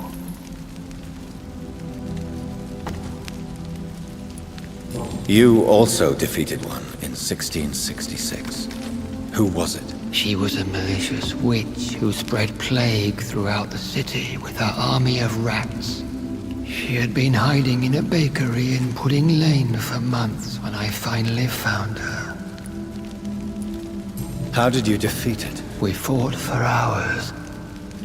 In the end, I had to lock her in St. Paul's Cathedral and burn the building down. I wanted to be sure she was destroyed. The blood of hate. How does it affect you? Do you feel it now? The blood of hate? Yes. Nothing more than a sneeze, really. A sneeze held for so long, you could blow a fortress down if you released it. I would like to ask you about vampires. Vampires? What about them? Considering your experience, please tell me what you know. They are terrible creatures. I have seen and fought many in my time. Foul temptresses with sharp claws and shrieking beaks.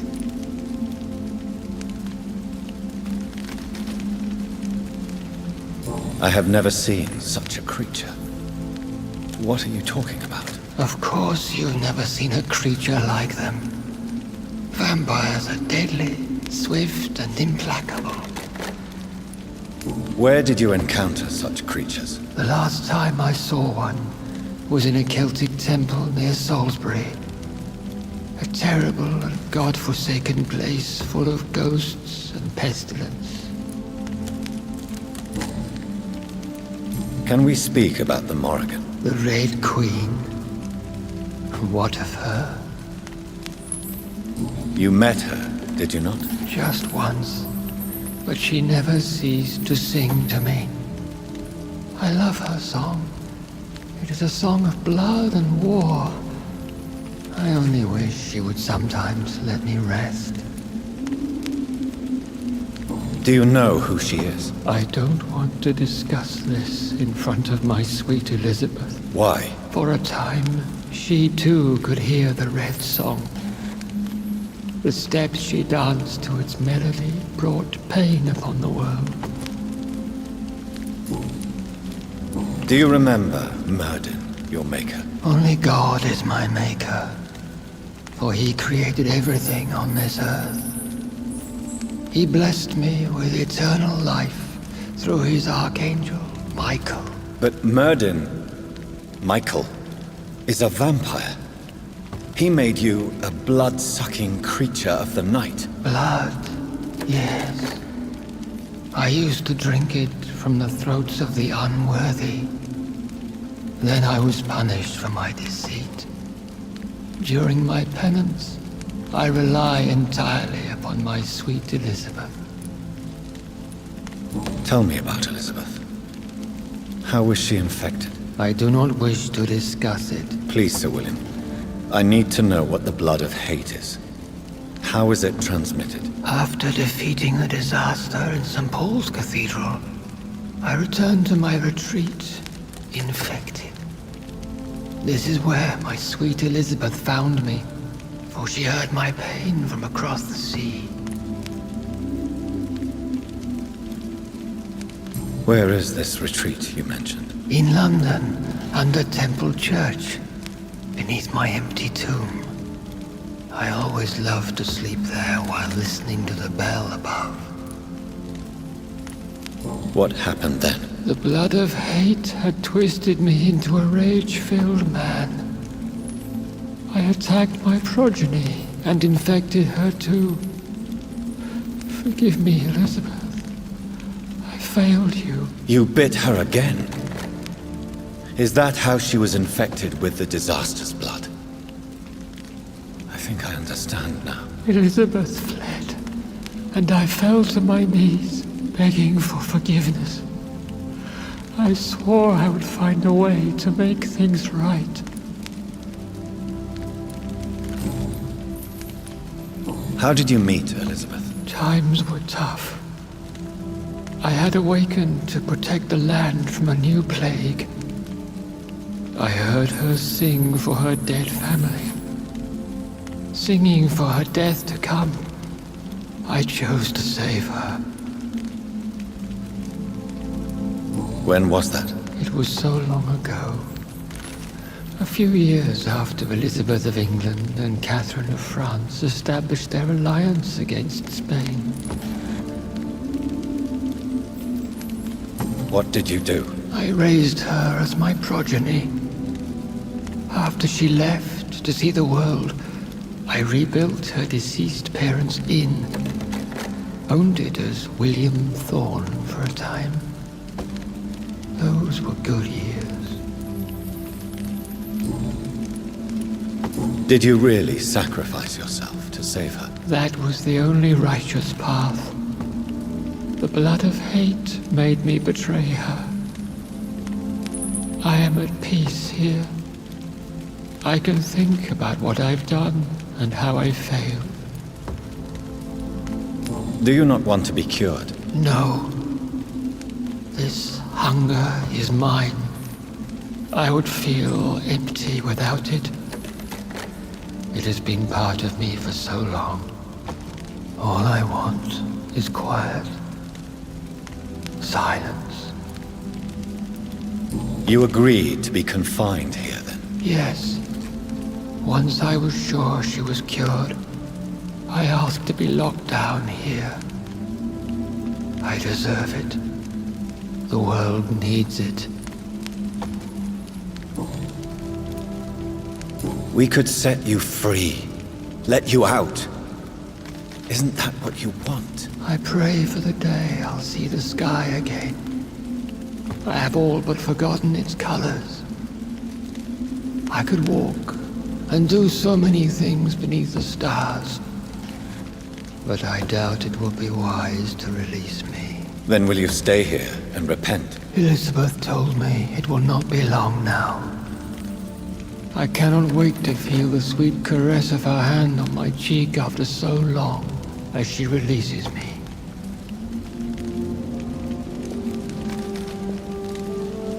Has the time come? Yes, Father. Why not unleash me then? To see the sky a final time?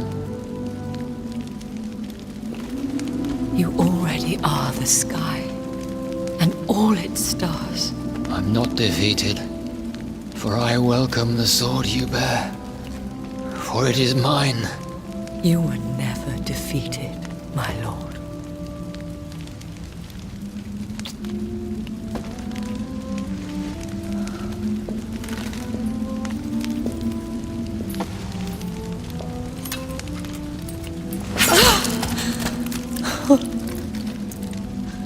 Farewell, Father.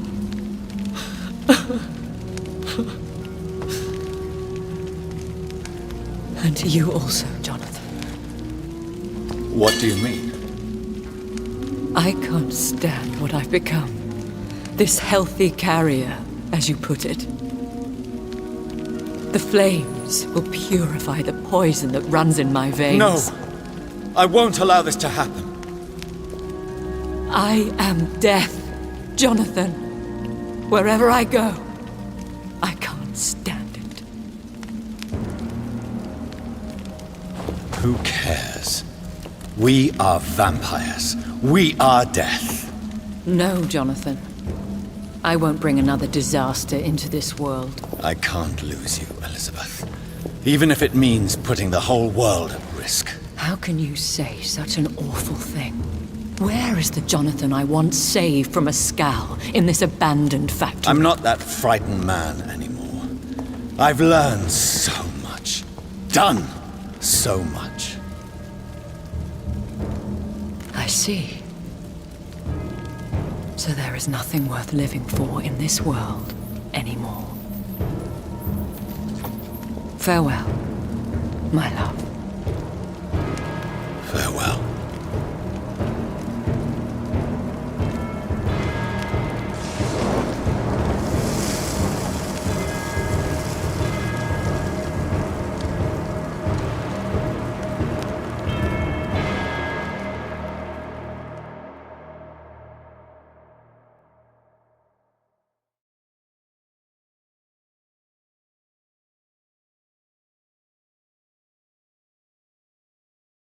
One prayer for the summoned, called by this song. Child born from darkness, whose path he must find.